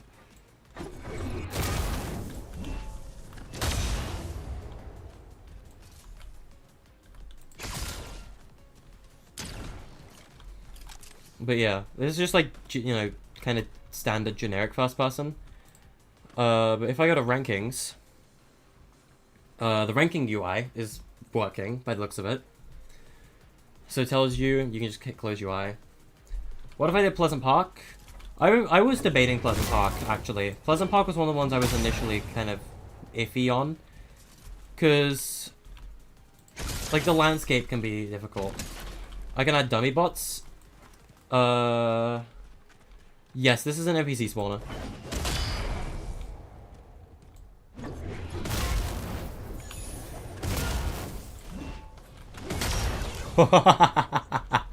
Shattered. That was amazing.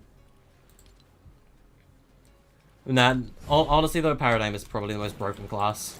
Because you can just fly around infinitely and just do this.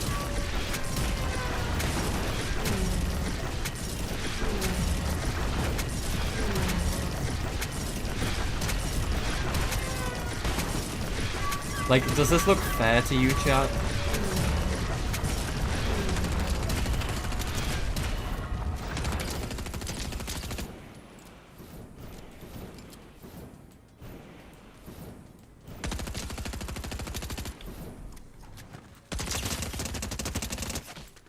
Does that look fair to you? Goofy class. Honestly, Zeus can be fun. I'm actually intrigued to see how Zeus works. Buffer?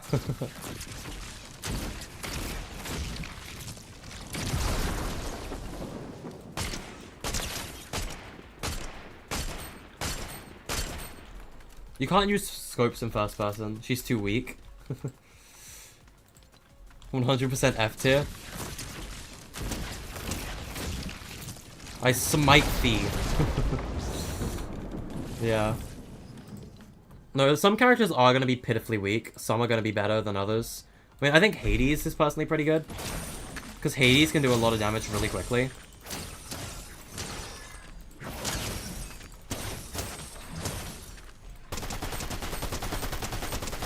But I think Hades is pretty good.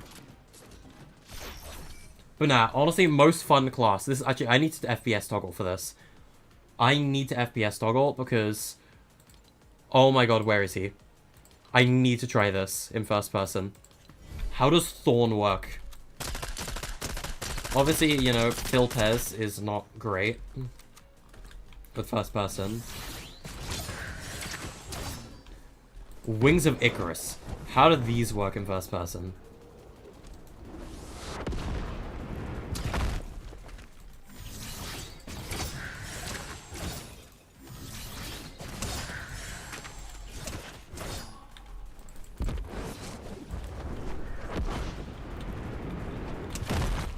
Oh, Thorn's gonna be so fun. Let's get out of first person.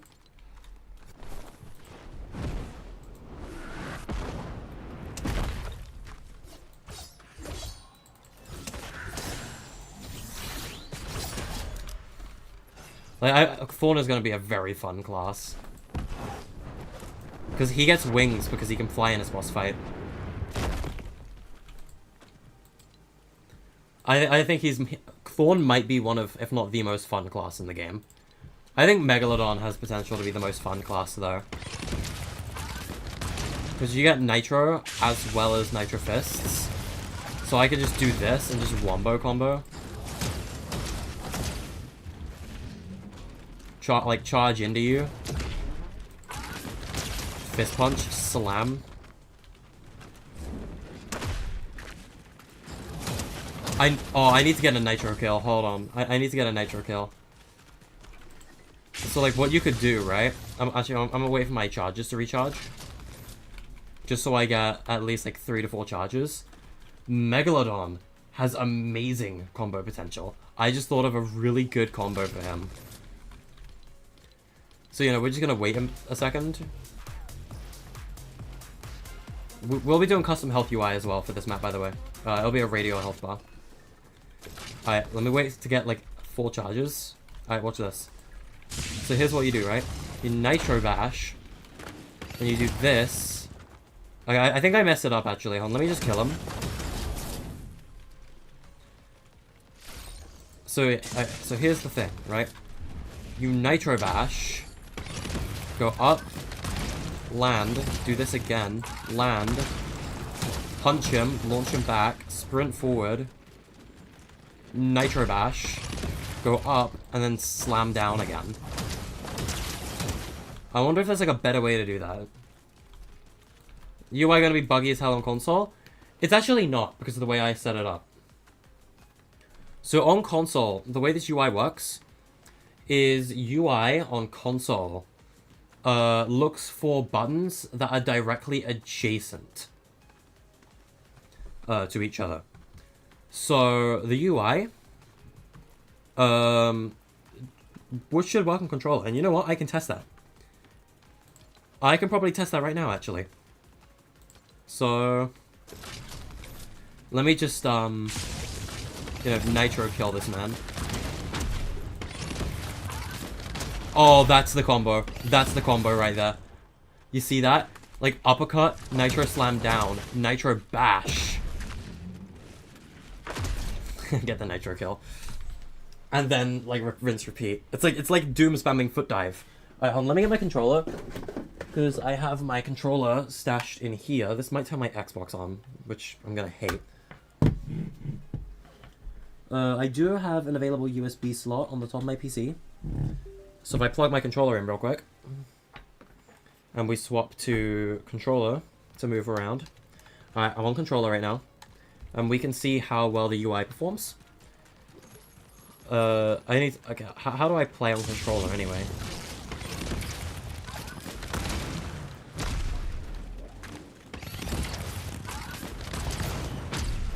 Right, so if I open the UI, as you can see, I can move up and down. So I hit coming soon, which I should with A. Hit it again. I go to arenas, hit it with A. I can move my controller to select a button.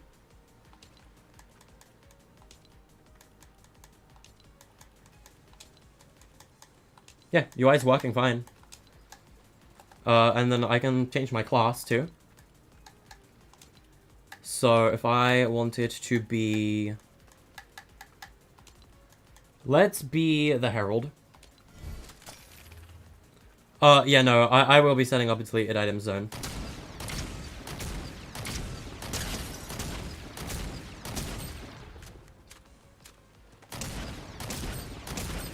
Yeah, Evochrome guns look weird. Like, it looks like Herald doesn't have infinite ammo. She still does. I think these weapons are slightly unfinished, but Epic's letting us keep them.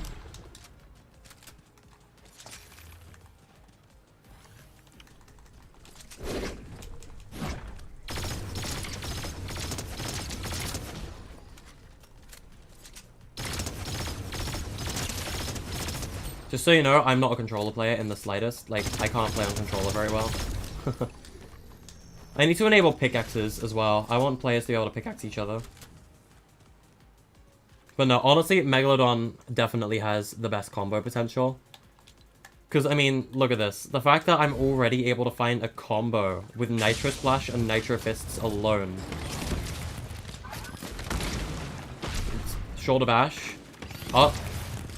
Down. Shoulder bash. Up. Down. Shoulder bash. And then just punch. Like, that's already the entire shield gone with Megalodon. Just by using that one combo. Like, that is a really good combo. That's fun. It's like a fighting game combo for Megalodon. I like that.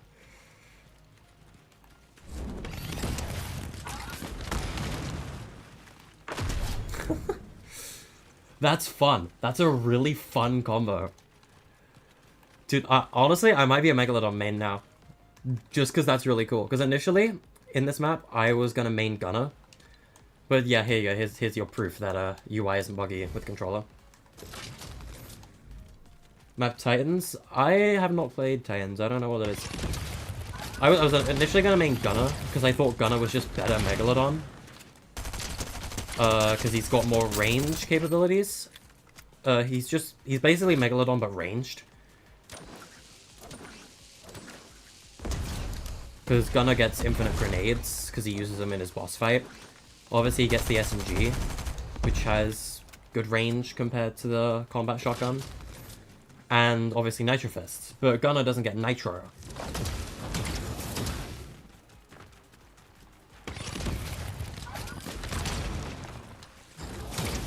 I should make maps you can access if a rank is a specific level. Interesting. So kind of like high rank arenas. That could be an interesting addition in a future update. I don't know if I want to do it now. Because rankings are hard. They're hard. Because every time you die, you lose a point. And every time you get a kill on the test dummy, on henchman, or anything, I realize it disappeared. I can fix that. You get a kill. And the number is dependent on how many kills you need to rank up. I'll fix that auto hide bug for ranking goals shortly. So like to get bronze 3, you just need to get 15 kills, right? But like Unreal is 1200 kills. And every time you die, you lose one. So, you know, it's it's gonna be kind of challenging to rank up, and it will take time. But yeah, so the way arenas work, obviously coming soon is Marvel, so, you know, that's not gonna be added yet. But the way arenas work is, so by default, every player who joins the game will be in Block Island, the 7 arena that we're in right now. And this is your main battle arena. Raid Isle is going to be where raids take place.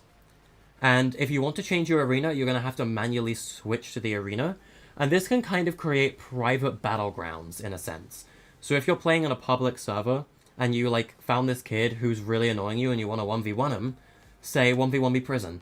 The two of you can go to prison and fight each other in prison, and everyone else is still in Block Island or playing in Canopy or whatever else, right?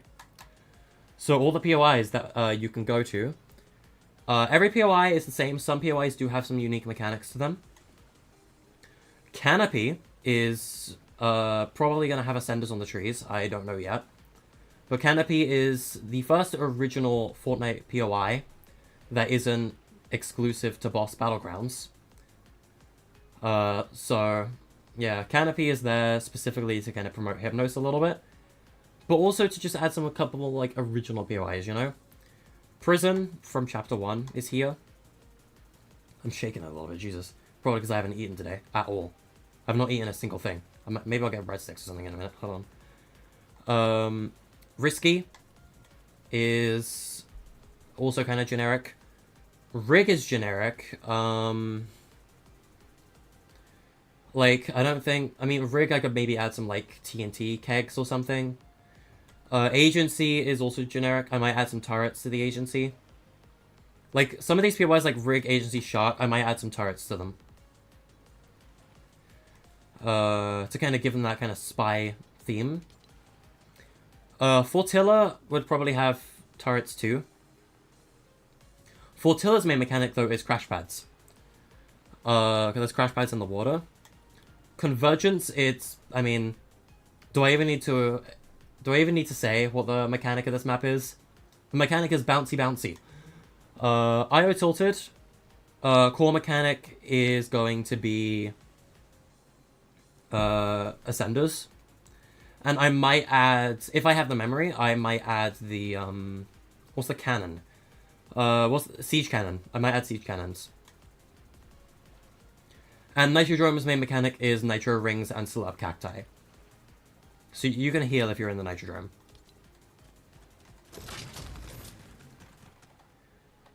But yeah, right now Nitrodrome isn't like, maps aren't set up. The only thing that's properly set up is player classes. So, yeah. Who else could be a fun class to mess around with?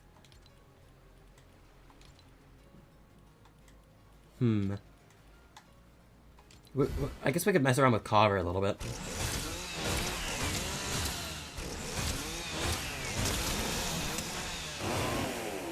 So Chainsaw's a bit buggy on this map. I think it might just be the block. But he still gets the chainsaw, you know?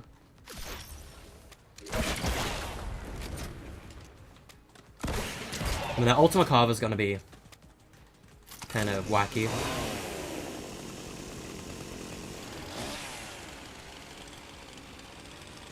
By the way, over here, even though she's not set up yet, this is where the order will be. And you will be able to talk to the order. She'll give you NPC dialogue. She'll just kind of explain the whole mechanic of, like, how raids work, how you can change your class. She's just like a help NPC. Oh, it's Rogan and Frost Survival too? Oh, they just fully broke the chainsaw. Oh, they completely broke it. Oh my good god. That's a stream clip, chat. That is a stream clip. Oh my god. How did they break it? They completely broke the chainsaw. That is really funny. But yeah. It's that's goofy. That's really goofy. I thought it was the fact it was like the block being like a static mesh or something.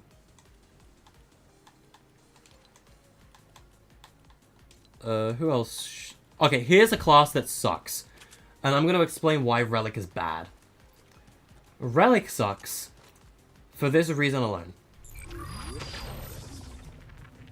My nameplate's still there. And also player nameplates are going to be on, so everyone will see where you are at all times. I could fix this by making it so Relic goes 100% invisible when you hold Cloak Gauntlets. And that would hide the VFX on you too. But I don't know if that would hide nameplates. So Relic's just kind of bad, because his ability's terrible. The Cloak Gauntlets kind of suck. But he does get infinite bees, so... Pay to lose? You don't even pay. Like, you don't pay to play as Relic. He's just bad. Like, he's just really bad. Cube Assassin could be fun, though. Play to lose, yeah.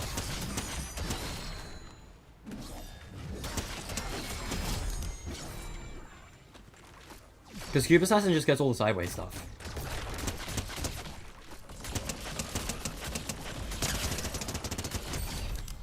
Like, she can shred through people's health. So she could be pretty good. That being said, Midas is the best character in the game. Because he can 4-hit people. Midas can 4-shot people. But the thing is, Mythic Goldfish is hard to land, so... You know, he's not the easiest to use. And because of that, Midas can get gunned down pretty easily. Because he has no mobility. That's the thing, Midas has no mobility. I'm tempted to add, like, dash abilities, so that you can dash forward. And, you know... Tauren is similar to Cube Assassin.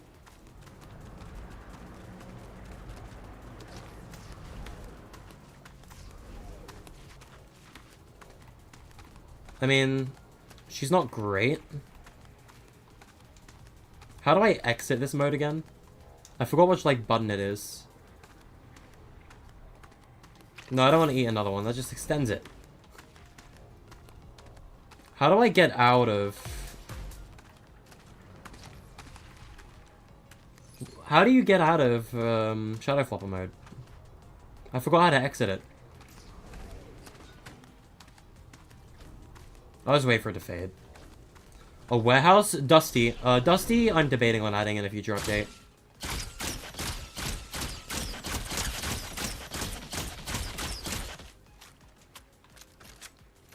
You know, I'm debating on Dusty. Because I can add as many maps as I want. Because I'm using world streaming and I'm not building H-LUDs because each map has its own independent skydome. To keep the project size low. So I can add as many maps. Oh my god. I can add as many maps as I want. Anyway, Sergeant Winner is a troll. This is the most troll class in the game. Because you can grief other people with the big chill. And you can slide around with the icy grappler. Sergeant Winner is a huge troll. Like, this is the most troll class in the whole game. By far.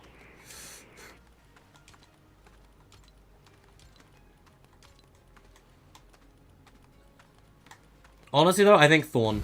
Thorn might be the most fun class. Other than, like, Megalodon.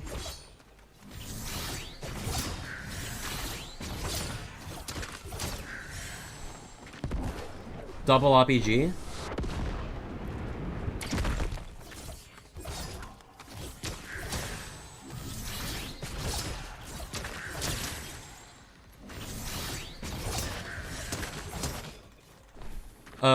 What character? I don't. TNTina is wacky.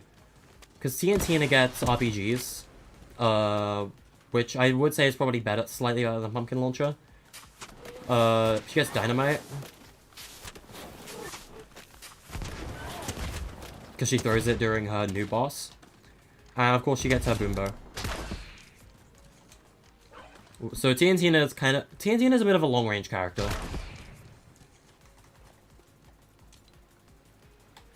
Jules is okay. She gets good mobility. She's got a good weapon for like mid and long range. Because I almost just melted through Dummy's health. And then she can also pull people towards her. Megalodon on top. Nah, Megalodon is great.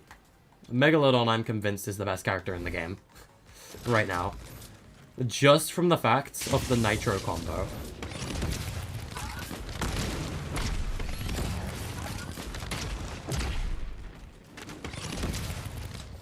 Like, the Nitro Wombo combo, like, what can you do, you know?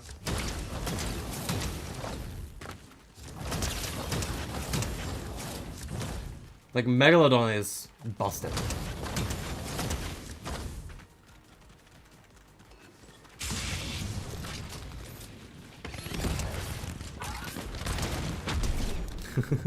He's so good. He's so good. Honestly, though, Jones might be one of the better classes as well.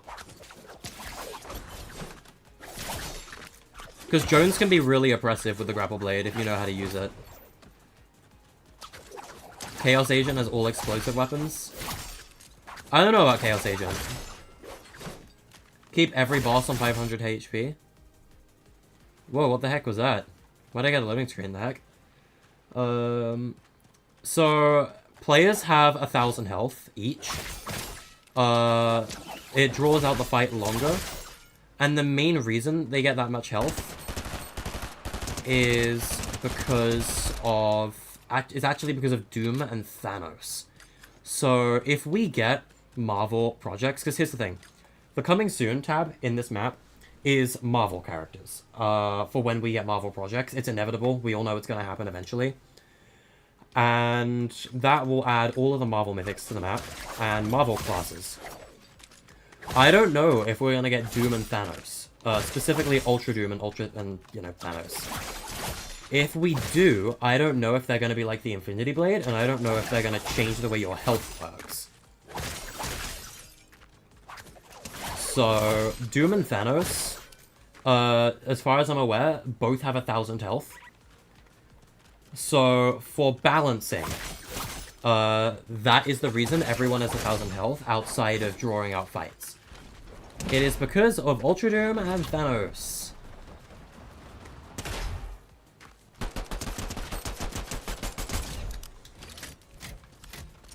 But yeah. But no, I can show you all of the planned Marvel classes, if you guys would like that. But obviously, whether they all get added is completely up for debate, because we don't know. Red vs. Blue clickbait after that. Oh god, yeah, they will make bank. But no, this whole map is built with Marvel in mind. Yeah, I can show you all the Marvel characters. Anyway, I think we're done here. This is a good test. Worked. So, to show you all of the Marvel characters, if I open my document here, and I go up, this is all of the Disney rep characters and their loadouts. So, Captain America, Black Panther, and Carnage. Not every character, if they're an IP, will get a full moveset. Because they just don't have the option for it. Tell you what.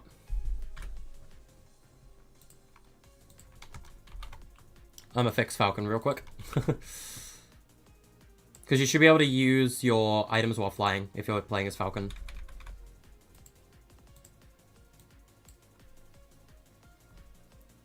So, yeah.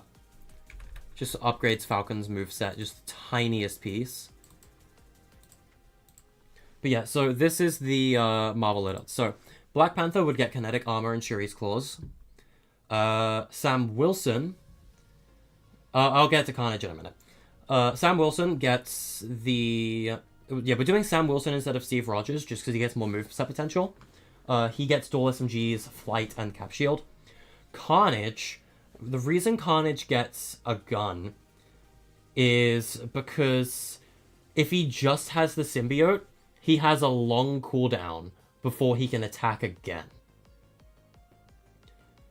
And that's an issue. And I'm actually going to fix Carnage too real quick, because yeah, Carnage shouldn't have a gun. Carnage gets the generic She-Hulk's fists. Let me just save these updated presets for Cap and Carnage. Loadouts, Marvel, Captain America. Yeah, overwrite. So basically, what I'm trying to do with Marvel is, if they don't have enough items, or like their item isn't good enough to serve on its own for a full loadout, and I'm basically just giving them She-Hulk's fists, because it allows them to have fist fights. You'll see that with Spider-Man and Venom. Spider-Man and Venom have fists as well. Let me just fix Carnage's preset. Carnage is basically Venom, but worse. Carnage is kind of bad, to be real with you. So, page 2. Hope we change the effects for the fist. I don't think we'll be able to. I think it'll be green no matter what. So yeah, Deadpool gets the Vampiric Blade and the dual hand cannons. And something about Deadpool, and a couple other characters to note, is this green plus icon means passive permanent regen. So it's kind of like the opposite of a society medallion, in a way. So, you know, society medallions get, you know, that society characters get their passive shield regen. Siphon characters like Deadpool, Wolverine, and She-Hulk get passive health regen. So yeah, Deadpool's whole kit is focused around Siphon. Doom gets his Chapter 2 Season 4 mythics and the Monarch pistol. The reason he gets his Chapter 2 Season 4 mythics instead of his Chapter 5 mythic is because the Arcane Gauntlets give him the jump ability. It gives Doom more mobility that he would not have otherwise. That is why Doom gets his Chapter 4 items. Or sorry, Chapter 2 items instead. Gwenpool is basically a clone of Deadpool minus the Siphon, because she doesn't get that. She doesn't get regen powers. Now, Hawkeye, we could actually add right now. If I really wanted to, I could add Hawkeye right now. And he could be the first Marvel character in the game. Because Hawkeye gets his bow, and he gets the unstable bow, because he's like a master of all arrows. If I really wanted to, I can give Hawkeye the grapple bow and the boom bow right now. And I could just add him to the game. But I'm waiting because it doesn't make sense to add Hawkeye right now if I'm not adding every other Marvel character. But Hawkeye literally, we can do him right now. Iron Man obviously gets his Chapter 5 items. Of course he does. I mean, why would I turn that down? And that's the other thing as well, is when we inevitably do get these Marvel items, the Flight Kit and the Mystical Bomb will be given to the Foundation and the Paradigm. Except Paradigm only gets the Flight Kit. Because she gets her Junk Rift ability. Grapple Bow, that's what I mean, Grapple Bow. Yeah, She-Hulk gets Groot's Bramble Shield, because, I mean, someone had to have it. Magneto is gonna be busted, because Magneto gets Nitro Fists and Magneto Power, which gives him ultimate mobility over every other character. Unstable Bow does not have the Boom Bow, it's got the Explosive Bow, which is its own unique arrow type. The Explosive Bow works more like a Cluster Clinger. But no, Magneto is probably going to be the most mobile character in the game. He's going to be busted. Spider-Man, yeah, Spider-Man gets the Stark Rifle because of his connection with Tony. Otherwise, he gets gloves and She-Hulk's fists so that he can punch people. Thor gets Stormbreaker and Mjolnir Strike, which is basically Junk Rift, but better. Venom would get She-Hulk's fists. He's basically Spider-Man, except instead of getting a rifle, he gets Smash and Grab. And the reason, by the way, the Venom has Smash and Grab instead of his other mythic is not just for balancing with Carnage, but it's also because those items are based off Sony Venom movies. So I don't know if we'll get Carnage and the Venom symbiote. But Sony didn't have a hand in Venom's Smash and Grab. That was just Disney and Marvel. So if we're going to get any Venom item, it will be Smash and Grab. So that's why Venom's got that. Again, he does have Spider-Verse stuff, but that's also kind of Sony. So he could get the other Spider-Man item instead. But Venom will work similar to Spider-Man. War Machine is self-explanatory. And then Wolverine gets his claws and regen. And then, of course, Ultra Doom and Thanos are a very special case, where they only get one item each. Because, I mean, that item has so many abilities built into it, that, I mean, what are you supposed to do against them, you know? They're both busted. And then there's also Star Wars, because I thought of the potential last night that instead of it being Marvel projects, it's Disney projects. And at that point, they might as well just give us Star Wars as well. So if we get Disney projects, and it's both Marvel and Star Wars, then we're going to need to add Star Wars characters too. And at that point, I'll rework the Fortnite character tab into the characters tab, and then I'll have individual tabs for each like character series. Just kind of divide it up more. But yeah, no, every character gets a lightsaber pretty much. I will add Star Wars if we get them. Marvel is the priority, but if we get Star Wars, I will add them as well.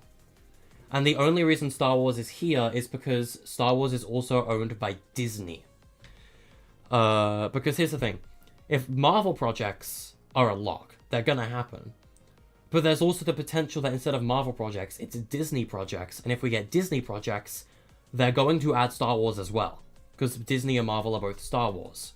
Sorry, Marvel and Star Wars are both Disney. I English good. So on the sheer chance that we do get Star Wars in the same projects as Marvel, I have created presets for them, just in case. But every character basically gets their lightsaber ability. So Vader gets Vader's lightsaber and the E11. Anakin gets whatever this gun's called, I forgot. And the push lightsaber from Chapter 4. Darth Maul gets the throw lightsaber. Mando gets all of his stuff from Chapter 2. Obi gets the push lightsaber. Sorry, yeah, Anakin gets pull. Obi gets push. And he gets the First Order one for some reason. I just wanted to give it to someone else, honestly. Ahsoka is basically a clone of Obi, because I'm pretty sure she gets push. It's whatever one the white lightsaber ability was during season 4. Like, What ability did the white lightsaber have in Last Resort? I don't remember. Whatever one that is, Ahsoka gets it. And Chewbacca gets the Wookiee Bowcaster. But yeah, those are all the classes, summed up in a nutshell. Let me just save the document because I made adjustments to Cap and Carnage. Anyway, I started this stream because I wanted to work on a new POI today. That's what we're going to do now. There's a couple things that are a little unfinished. I can fix that bug real quick with the ranking menu. It does not time out.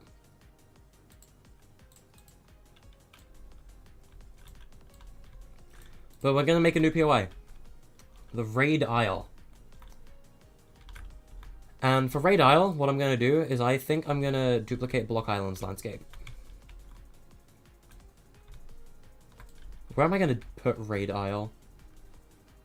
I might put it in the bottom corner down here. Yeah, this is Block Island's landscape.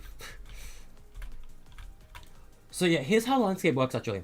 So, old template islands, before they got streaming proxies, and before they were converted to world streaming, have landscapes that don't have streaming proxies. Meaning you can duplicate them and make an infinite amount of landscapes like this. And you can just duplicate them. They're pretty small, but you can just duplicate them easily. But there's a catch. The catch to this is they don't accept height maps from streaming proxy landscapes, and you can't change the landscape material. So you're forced to use whatever landscape material this original landscape had. So, you know, for me, it's Chapter 2 or Chapter 3, because this is actually the tilted landscape. So what I'm going to do here is I'm going to... Well, that's paint mode. I didn't mean to go into paint. I got to go into sculpt. Got to go to flatten.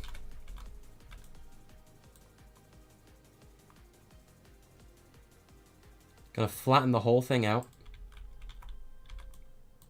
Gonna remove all these little extra sandbar islands that are just there for cool design effect. I'm gonna smooth out the edge of the island. We're gonna get rid of this little sandbar as well. We're gonna remove all the paint. So we go back into paint. We're gonna make this bigger. Select dirt. That's sand, isn't it? Yep. We're going to erase all of the sand around the edge of the island. You got nothing from what I was saying? Honestly, Fez, it's complicated on the way landscapes work in this map. But this, in summary, just allows us to do more with landscapes while it's more limited at the same time. But it just means, for me, it's easier to add more maps.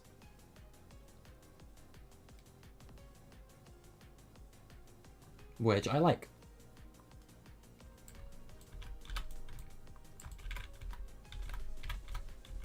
That's sand, isn't it? That's not sand. What is that? I don't know. Maybe it's just part of the main landscape color? Who knows? Alright, either way, we got our landscape. Now, Raid Isle. Let me grab the block. Because the reason I want the block is for scaling. Because this will tell me roughly how big Raid Isle is going to be. Because I know how big the block is.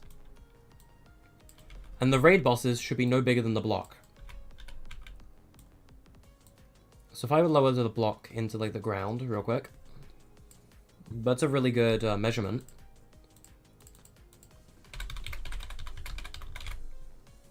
We go to restored reels. And now we look for the curved stairs piece.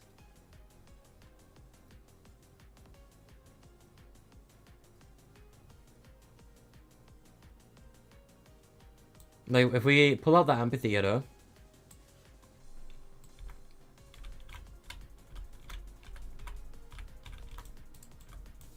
We can get rid of a bunch of these other assets.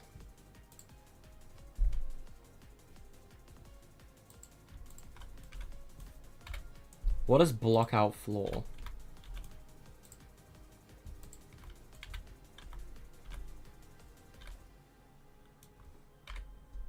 Now we can get rid of all of these.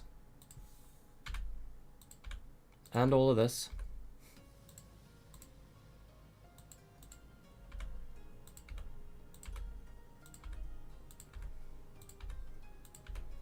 Because restored reels is going to be our template for the middle of the arena.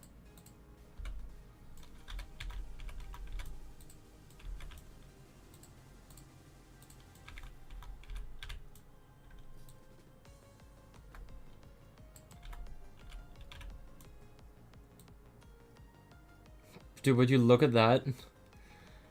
Chapter 5 galleries are really hard to work with. Who would have guessed?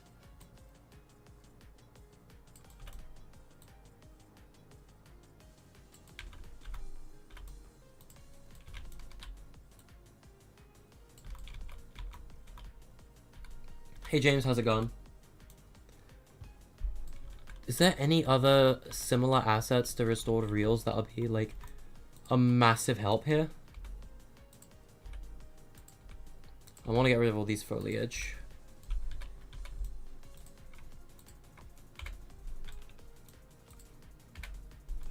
Because Raid Isle is literally just like it's gonna be very similar to like the layout we have right now for the amphitheater.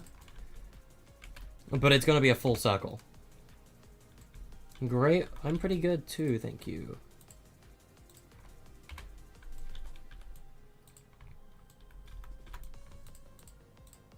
And it's gonna be a lot more ruined. Like, restored reels is, you know, restored. But this is gonna be a lot more ruined. POI wise.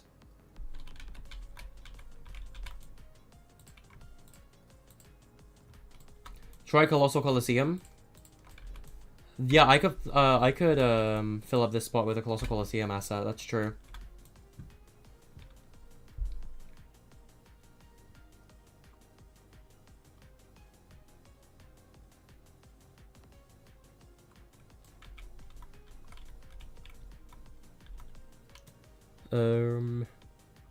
Unless I just put like a pillar here.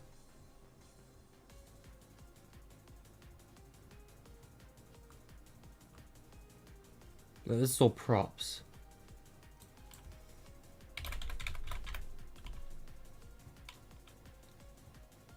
Yeah, let's go into Coliseum and see if I can find like the stairs piece. There you are.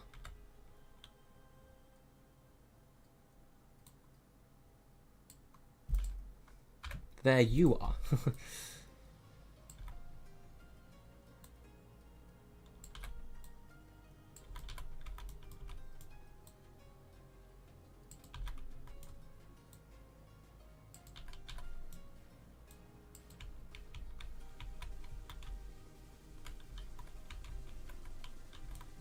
Okay, you know what?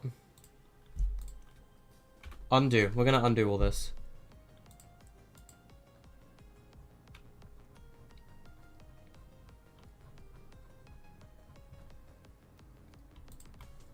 Gonna get rid of all of the restore real stuff. First of all, this needs to be moved to a new folder.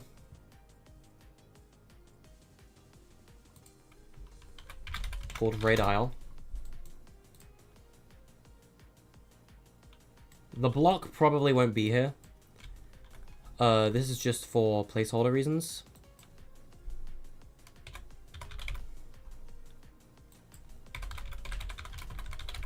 We go down here, we find the amphitheater.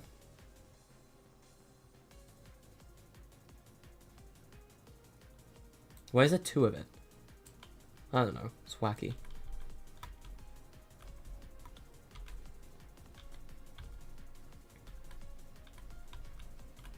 Then we get rid of all of the props. All of the block out floors. Except for you. And there is a good reason why. Because we're going to keep that.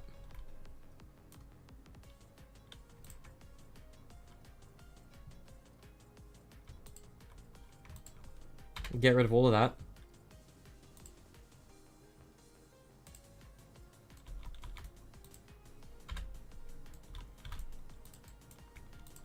And we can just delete all of this.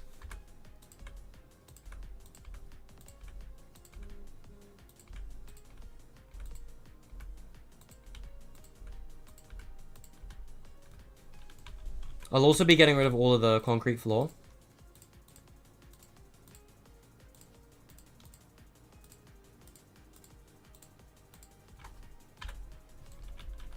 Because we're going to be doing a dirt floor.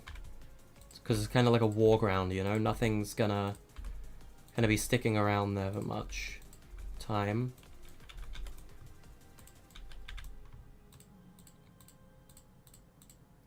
So we're going to get rid of all of these.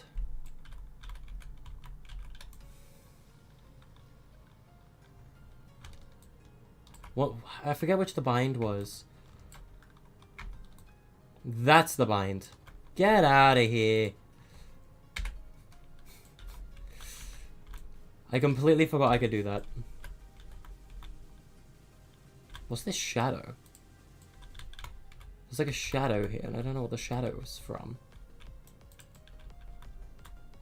Who knows? We will never know.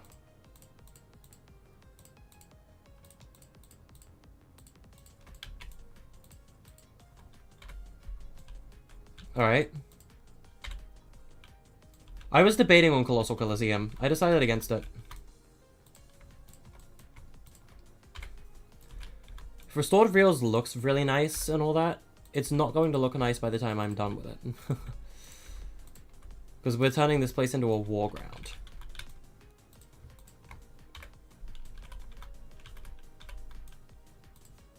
I'll keep these pillars though, and there's a good reason why I'm going to keep these pillars here. We're keeping the pillars because they are going to have physics assets on top of them. I will very likely put small physics boulders on top. If I'm allowed to do that. If Epic Games will let me.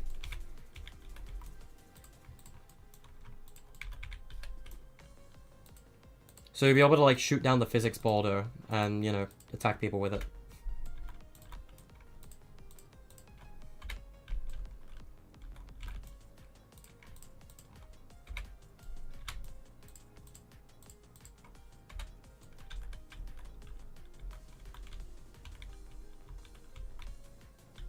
Plant.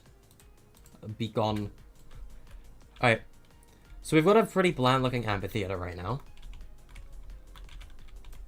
But now we have the whole amphitheater. Which means I can do what I was planning to originally do.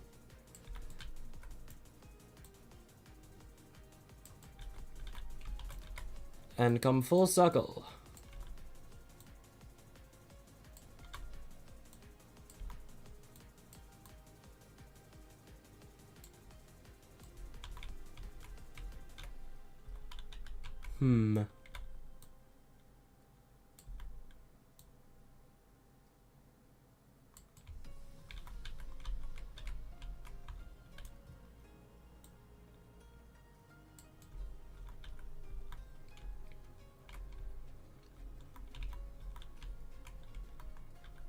The question is, what do we do to wrap this around? Because I have one idea, but like, would that work?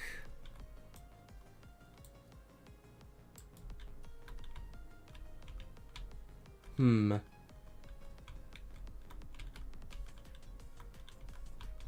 trying to think of the best way to do this.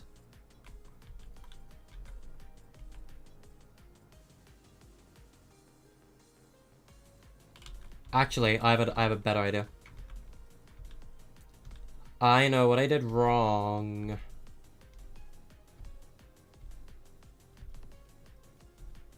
So we get rid of the cloned amphitheater.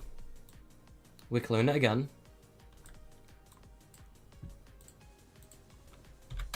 That's what I did wrong. That is absolutely not what I did wrong. Holy. That is a mess. That is a big mess.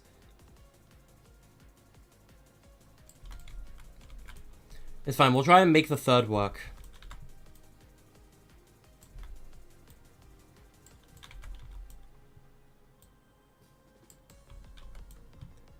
I gotta turn off rotation snap for this, I think.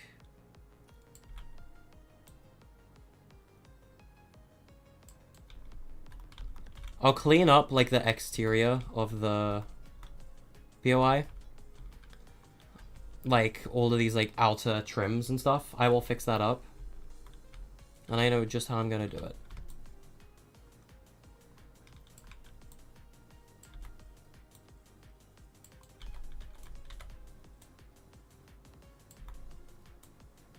Is this gonna be too big? Damn, I thought I was gonna be able to make a perfect circle with this. I don't think this is a perfect circle. This is not a perfect circle, chat. Okay. Okay, restored reals is gonna be a nuisance to work with. Good to know.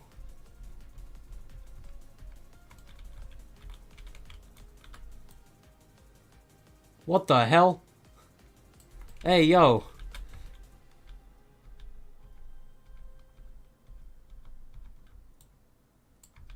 The heck did I do? Delete, smile. Oh god, what did I do? There's a third amphitheater.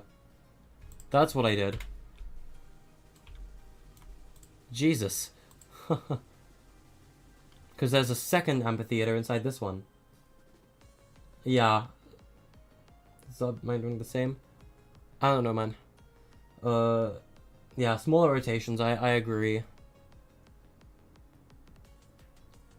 I think you might be right. You see, the problem is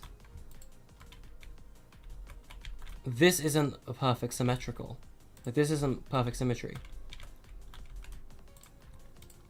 And that, I think, is how we're gonna fix this.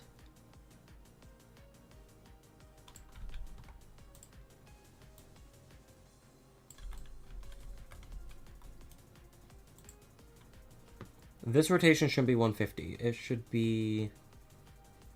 Wait, should it be?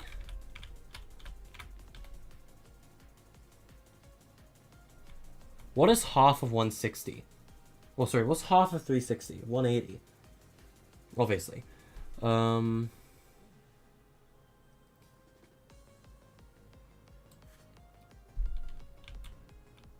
Screw it. Why am I adding another one?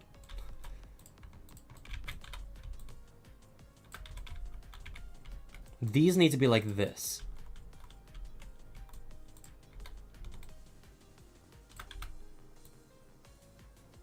And there needs to be two of them.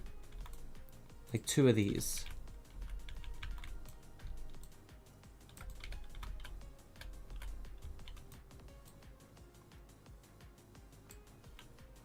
Yeah, I could do a circle trick. Circle trick's hard in UEFN though, that's the thing.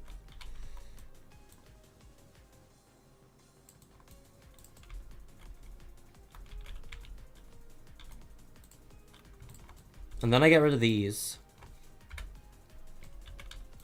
Both of them.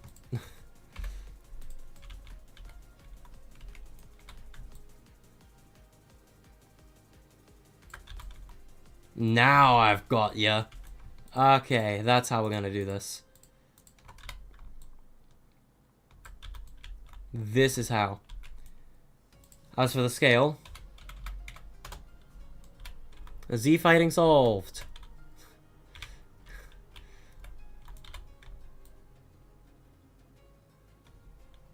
Okay, and then I'm gonna have to do the same for this side.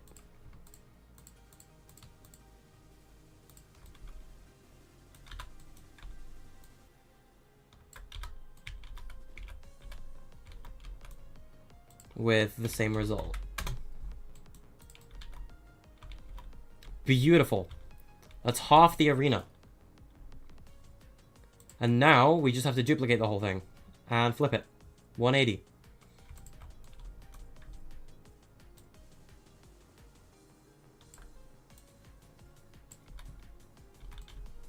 Why is that one missing?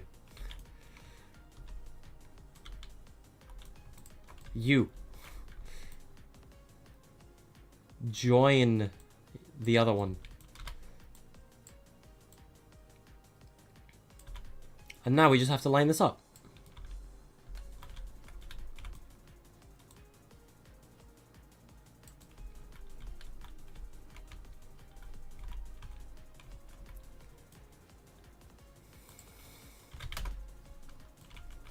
Okay. So that's gonna be like that and be a real pain in my neck. That's okay.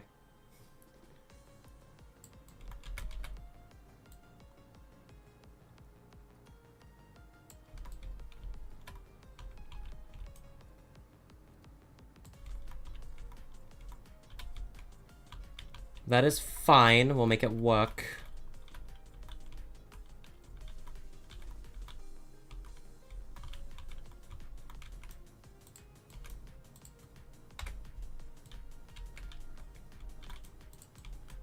And then... Huzzah! Oh, wait. Huzzah! We got there in the end, chat. We got there in the end. There is a duplicate thing here, though, that's kind of cringe and annoying. You can see the seam there, kind of. I know how to fix that. It's the stairs themselves.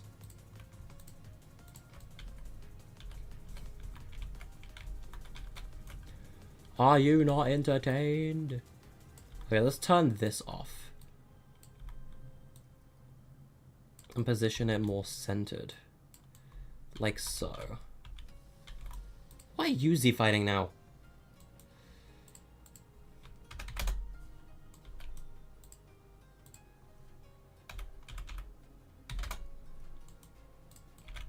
There's all sorts of weird Z-fighting here that I can fix.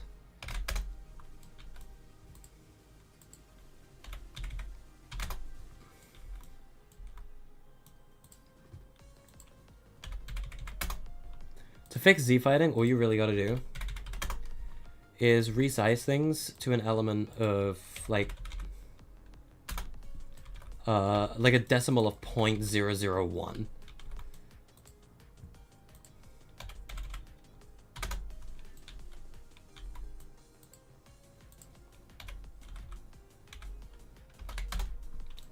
And they'll stop Z-fighting.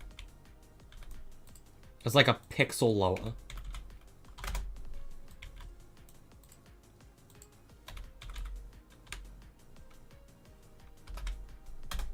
Oh yeah, no, me too. Chapter 5 sliding is beautiful.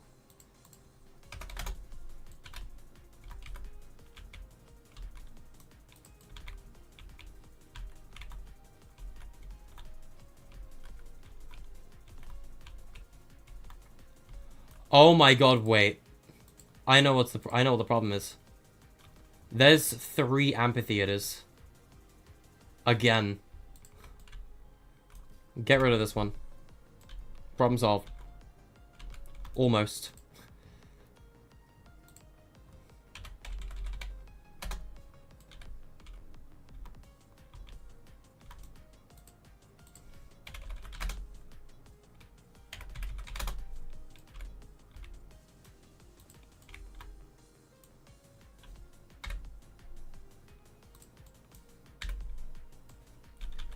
It's because there's duplicate assets. Why is there duplicate assets? That's so weird. Some assets are just duplicated, strangely. Oh, this whole arena is scuffed, but I don't care. It looks fine.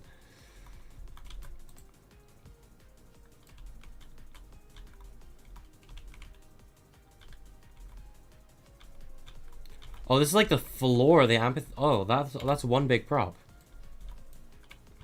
Well, I'm gonna keep that then, for the time being. I'll get rid of all the palace trims.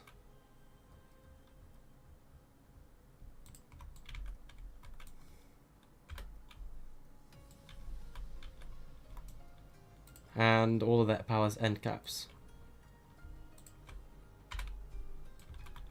Okay, not all of them. And not all the trims either. Because I completely forgot about these ones. The rest of them can go. Aye, aye, aye. Why is there a planter? Where is it? Be gone. No planters allowed.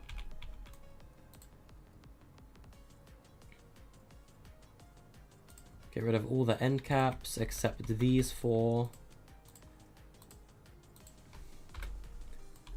Alright. And then we just gotta do the same on this side. Of course there's a duplicate one on this side. Get out.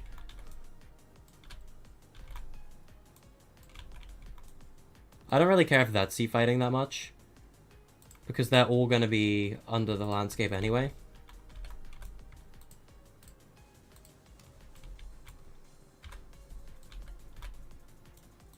Ugh. Christ. Why do there have to be just sudden duplicates of these? Like, out of nowhere. So frustrating.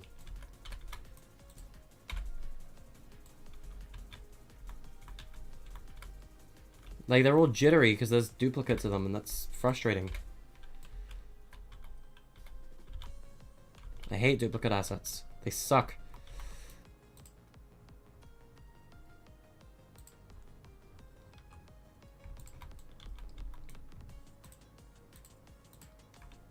Get rid of all of them. I said get rid of all of them. And I'll get rid of all the end caps. Except those two.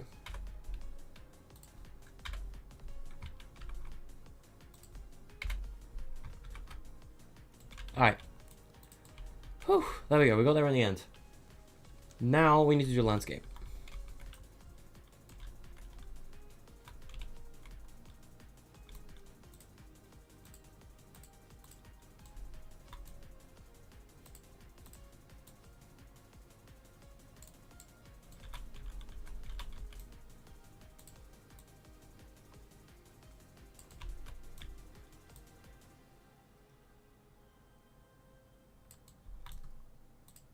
Why is there so many of these still? Get out.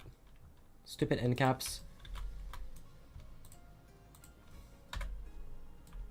Christ.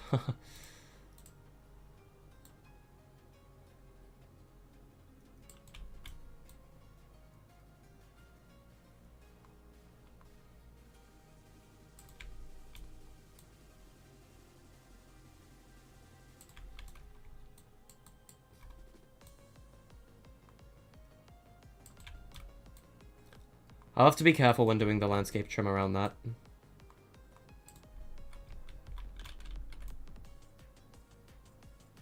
Like, I'm gonna have to get practically zero fall off.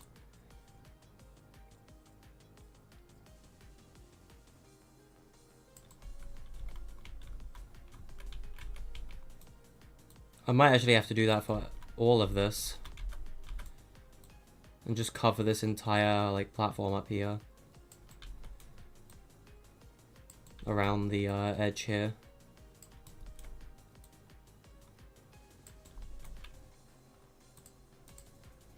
Be gone.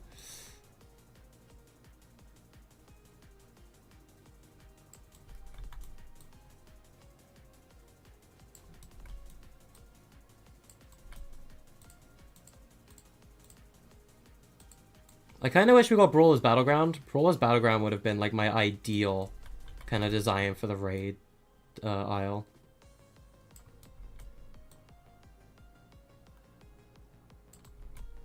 I mean, this is a little scuffed, but like I don't think people are gonna mind that much, you know? Like, I think it looks fine for the most part.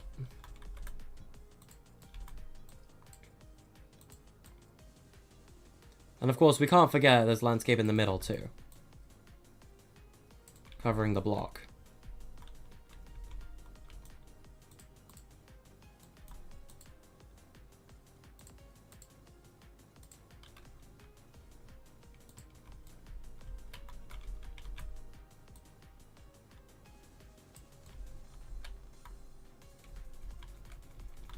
Yep, and all the ones on this side, I also need to raise up. There we go. So it's kind of like a pitfall in the middle, and the boss will be in the middle. In the middle of this will all be dirt. All of it. With little bits of mud poking through. I love Noise Tool.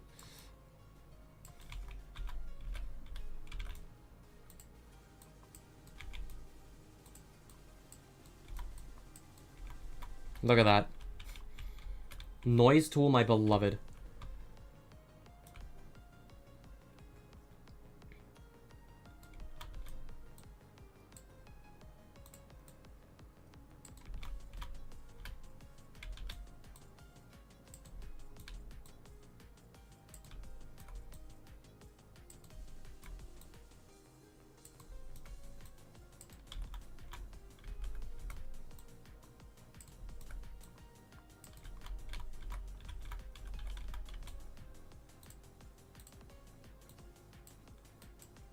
Oh, I got the fall off.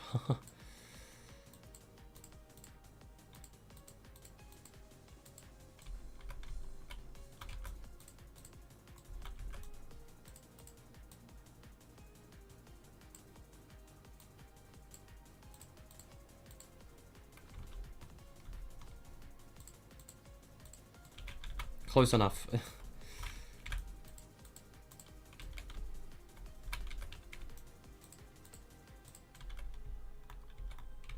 There you go, that's a little smoother.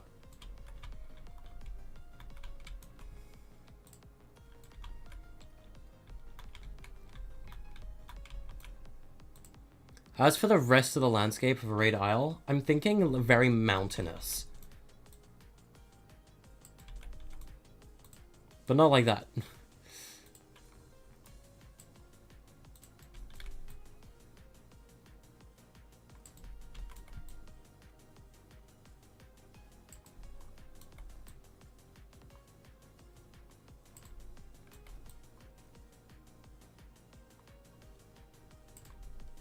I will be randomizing the mountains a little bit. They're not all just going to be kind of, you know, generic and flat.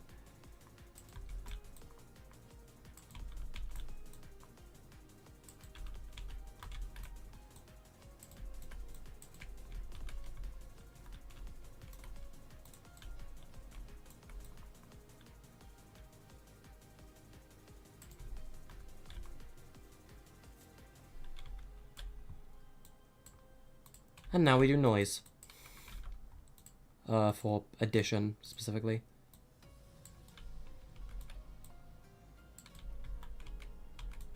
Because that's what noise is for. RNG. Random height maps.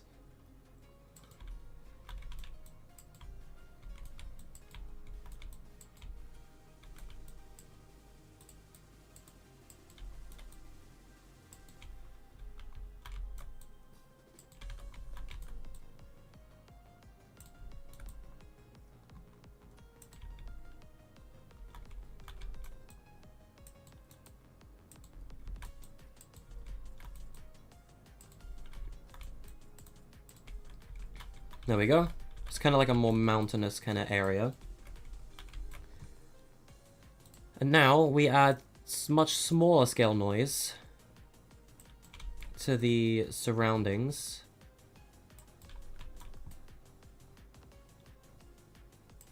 And this map's going to have a very different tone to the others.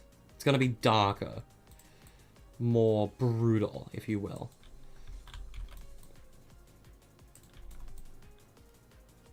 Because, you know, it's the boss arena. It's where bosses spawn.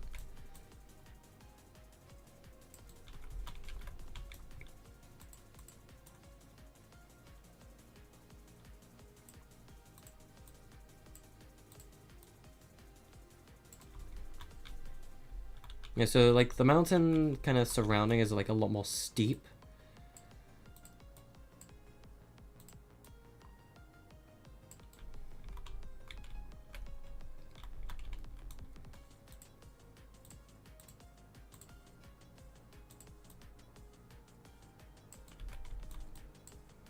Also, just so you guys know, ramp tool is your best friend. You will adore the ramp tool.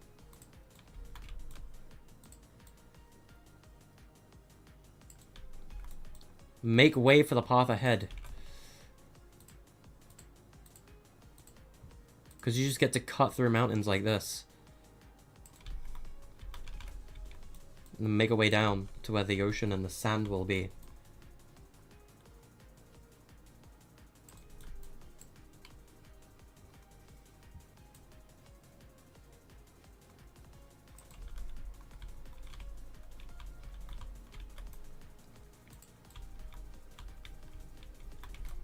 Like this can probably cut through here. I could even make that wider to make it a little more, you know, feasible to get through. And then this can go down here. Use smooth tool to kind of smooth it out a bit. Do it again. And you'll see slowly we start to erode away the mountain. And we start to form an actual path. But now this one's gotten a little bit more scuffed. So we just cut through it again.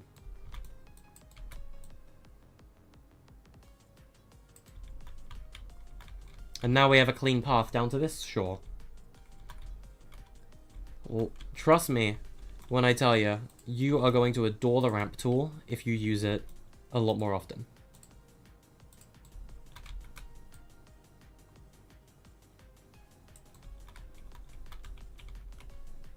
But of course, not every cliff is going to go down to the shoreline. So, like right here, we're going to do another one where it just kind of ends right there.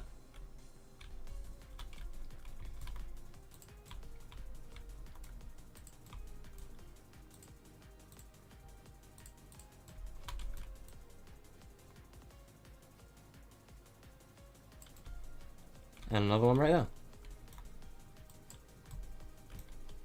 Makes the whole kind of area look a little more jagged. And there you go. That's our kind of landscape for Raid Isle.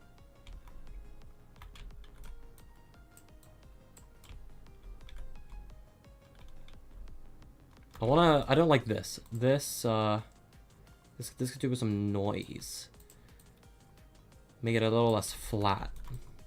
Like that.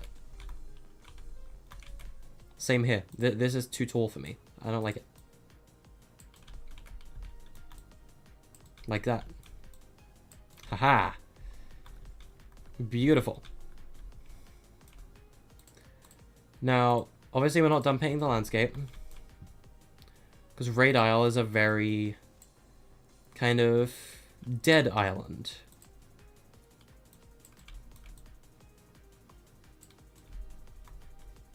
I don't want it to be that strong.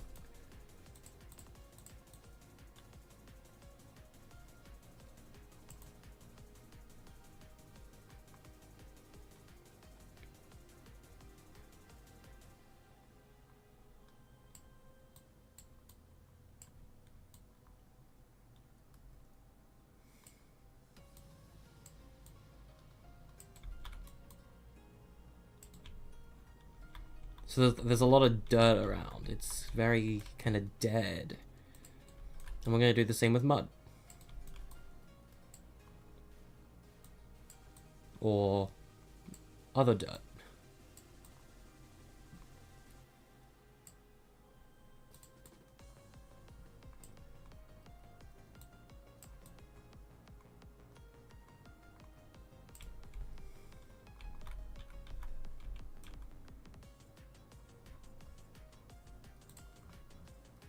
We're going to get very weak tool strength.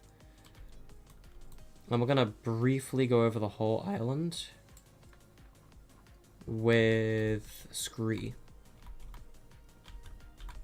Why is that flat?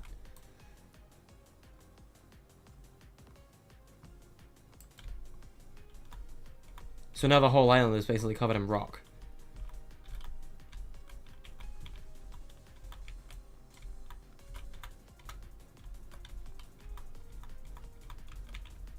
Get a little bit of that more going up here as well.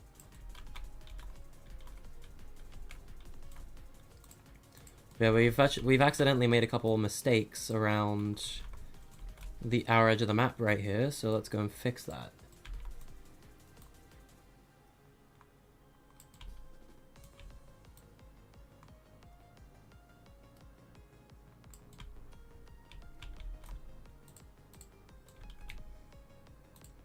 Because this was meant to kind of loop around this entire edge.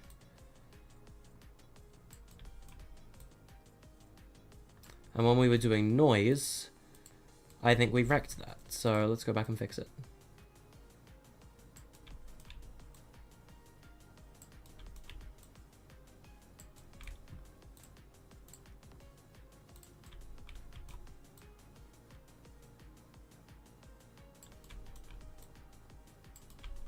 Problem solved.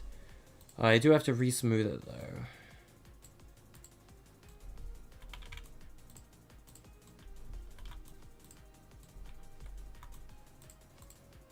Nice.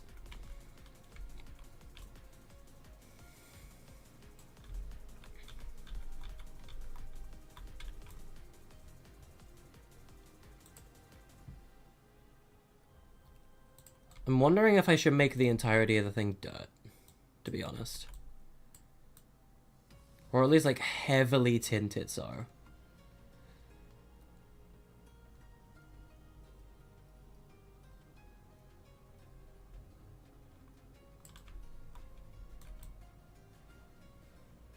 Because this whole place is meant to be very kind of destroyed. With very limited space for grass to grow.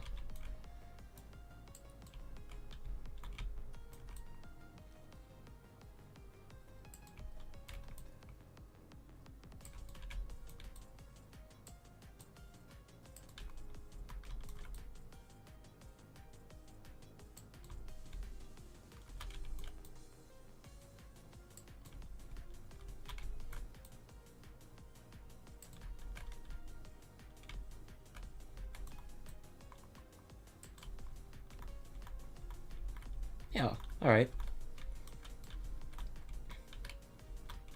It's kind of a withered battleground.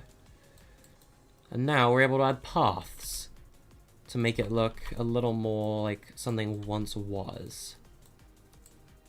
And for that, we're going to be doing sand.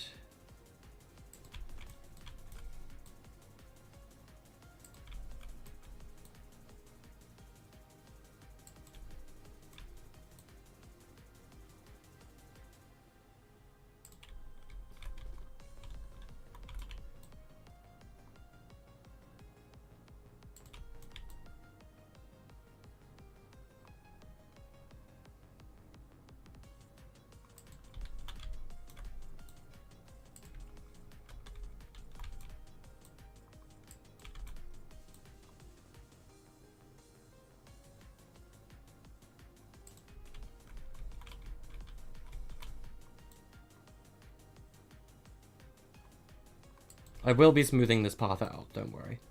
It's not going to look like this forever.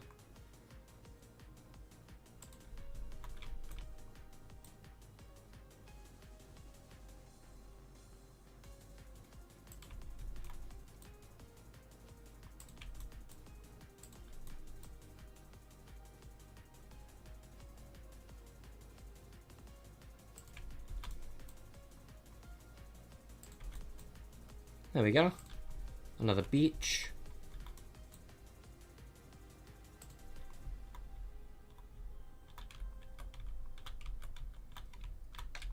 Now, where does this one go? This path could honestly just loop around and connect to this one.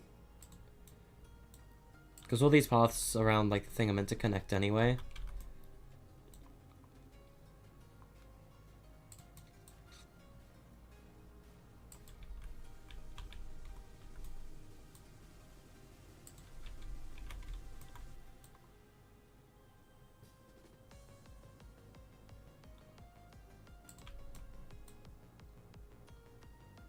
And that just kind of goes up here. And then the path loops around.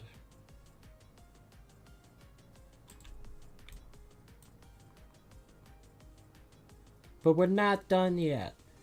Because obviously this is just the landscape, right? I have big plans for Raid Isle.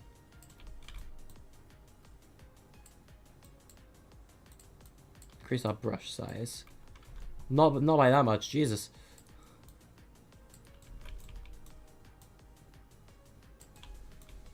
I want it to kind of be more of like a loose path. So you kind of have like a direction of the path that like once was there, you know? Not something that feels like it was just placed.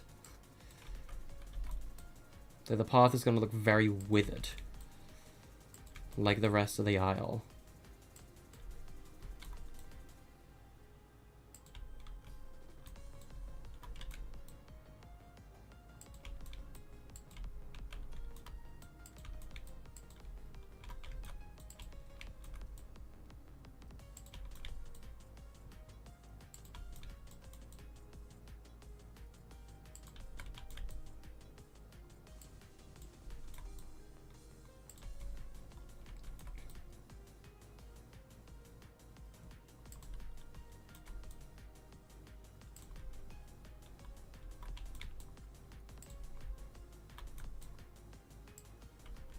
Yeah, this is good. This is good.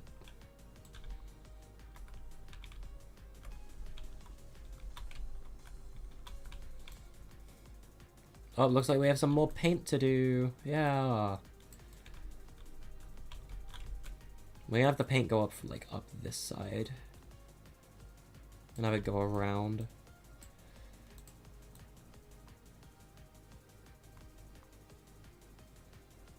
I'll be smoothing all of the dirt and mud as well.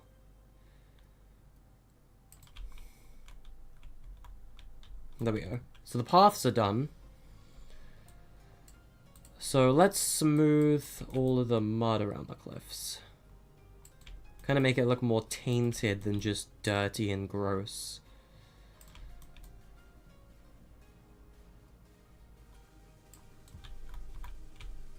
Tainted so that like bits of grass can like still poke through.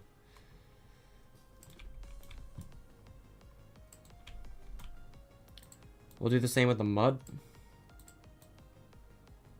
Especially with the mud, because like these deep browns in some areas are kind of icky. It looks like someone pooped on the map.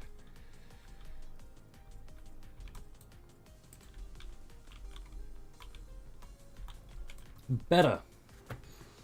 That is better. And that is the raid isle right now. Landscape-wise. But we're not done yet, because we still gotta do props and decor. But first, we need to do the skybox. And oh boy, do I have a skybox for you. Remember that mist? The spooky mist? Remember it now? Because I sure do. It's all stormy and destroyed. And I'm still not done, because if we go to Hypnos...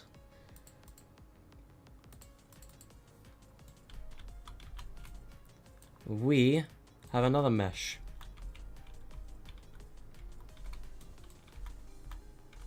A mesh that I believe is so exceedingly huge.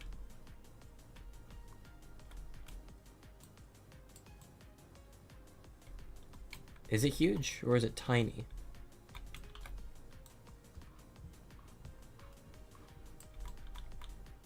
I can't tell if it's huge or if it's tiny. I think it's huge.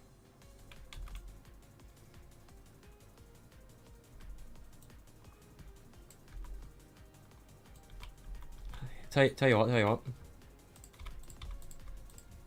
I think it might be the material. Let's set it to mist. Spooky mist.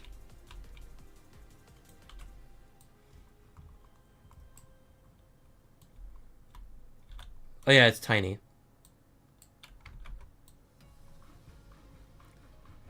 We got the Fortnite Storm Cloud mesh from chapter 1.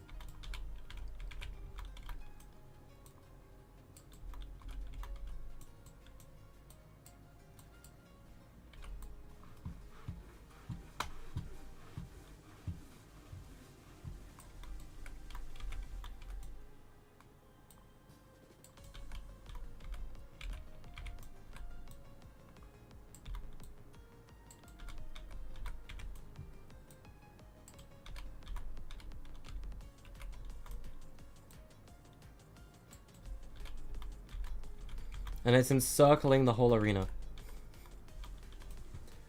But I'm still not done yet, because we're going to make it red. And translucent.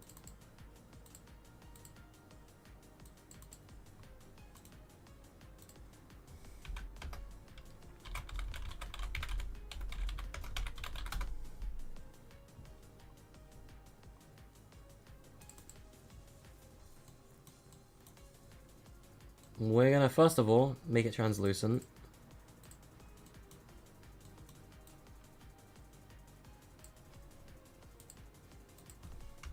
We're gonna set its opacity to 0.6 or 0.75.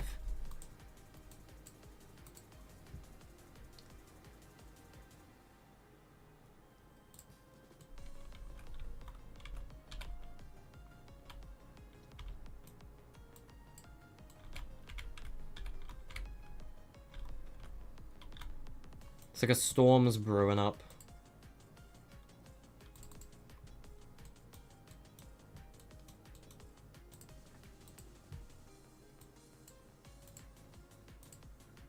And we're gonna tint it slightly red.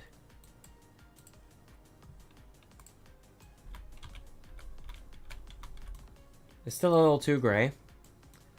So we can fix that in here by ever so slightly increasing our red values.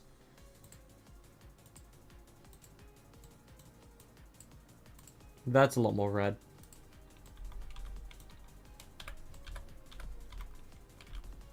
Would you look at that?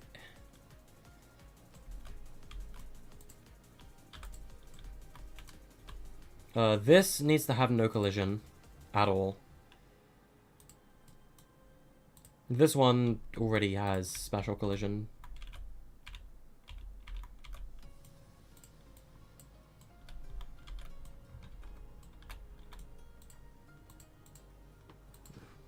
Alright, nice.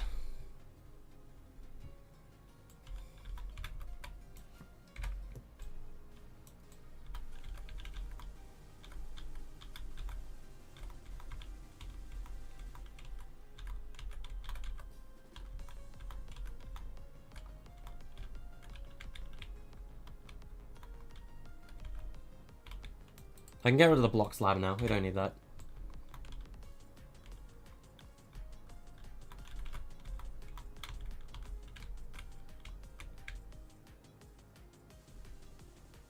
Storm wall moment. God, it's already 10. I am tired. I've been streaming for like 3 hours. And I need to eat food because I've not eaten that all day. So I think I'm gonna end stream for now. Thank you everyone for watching, and I will see you guys in the next stream. Goodbye.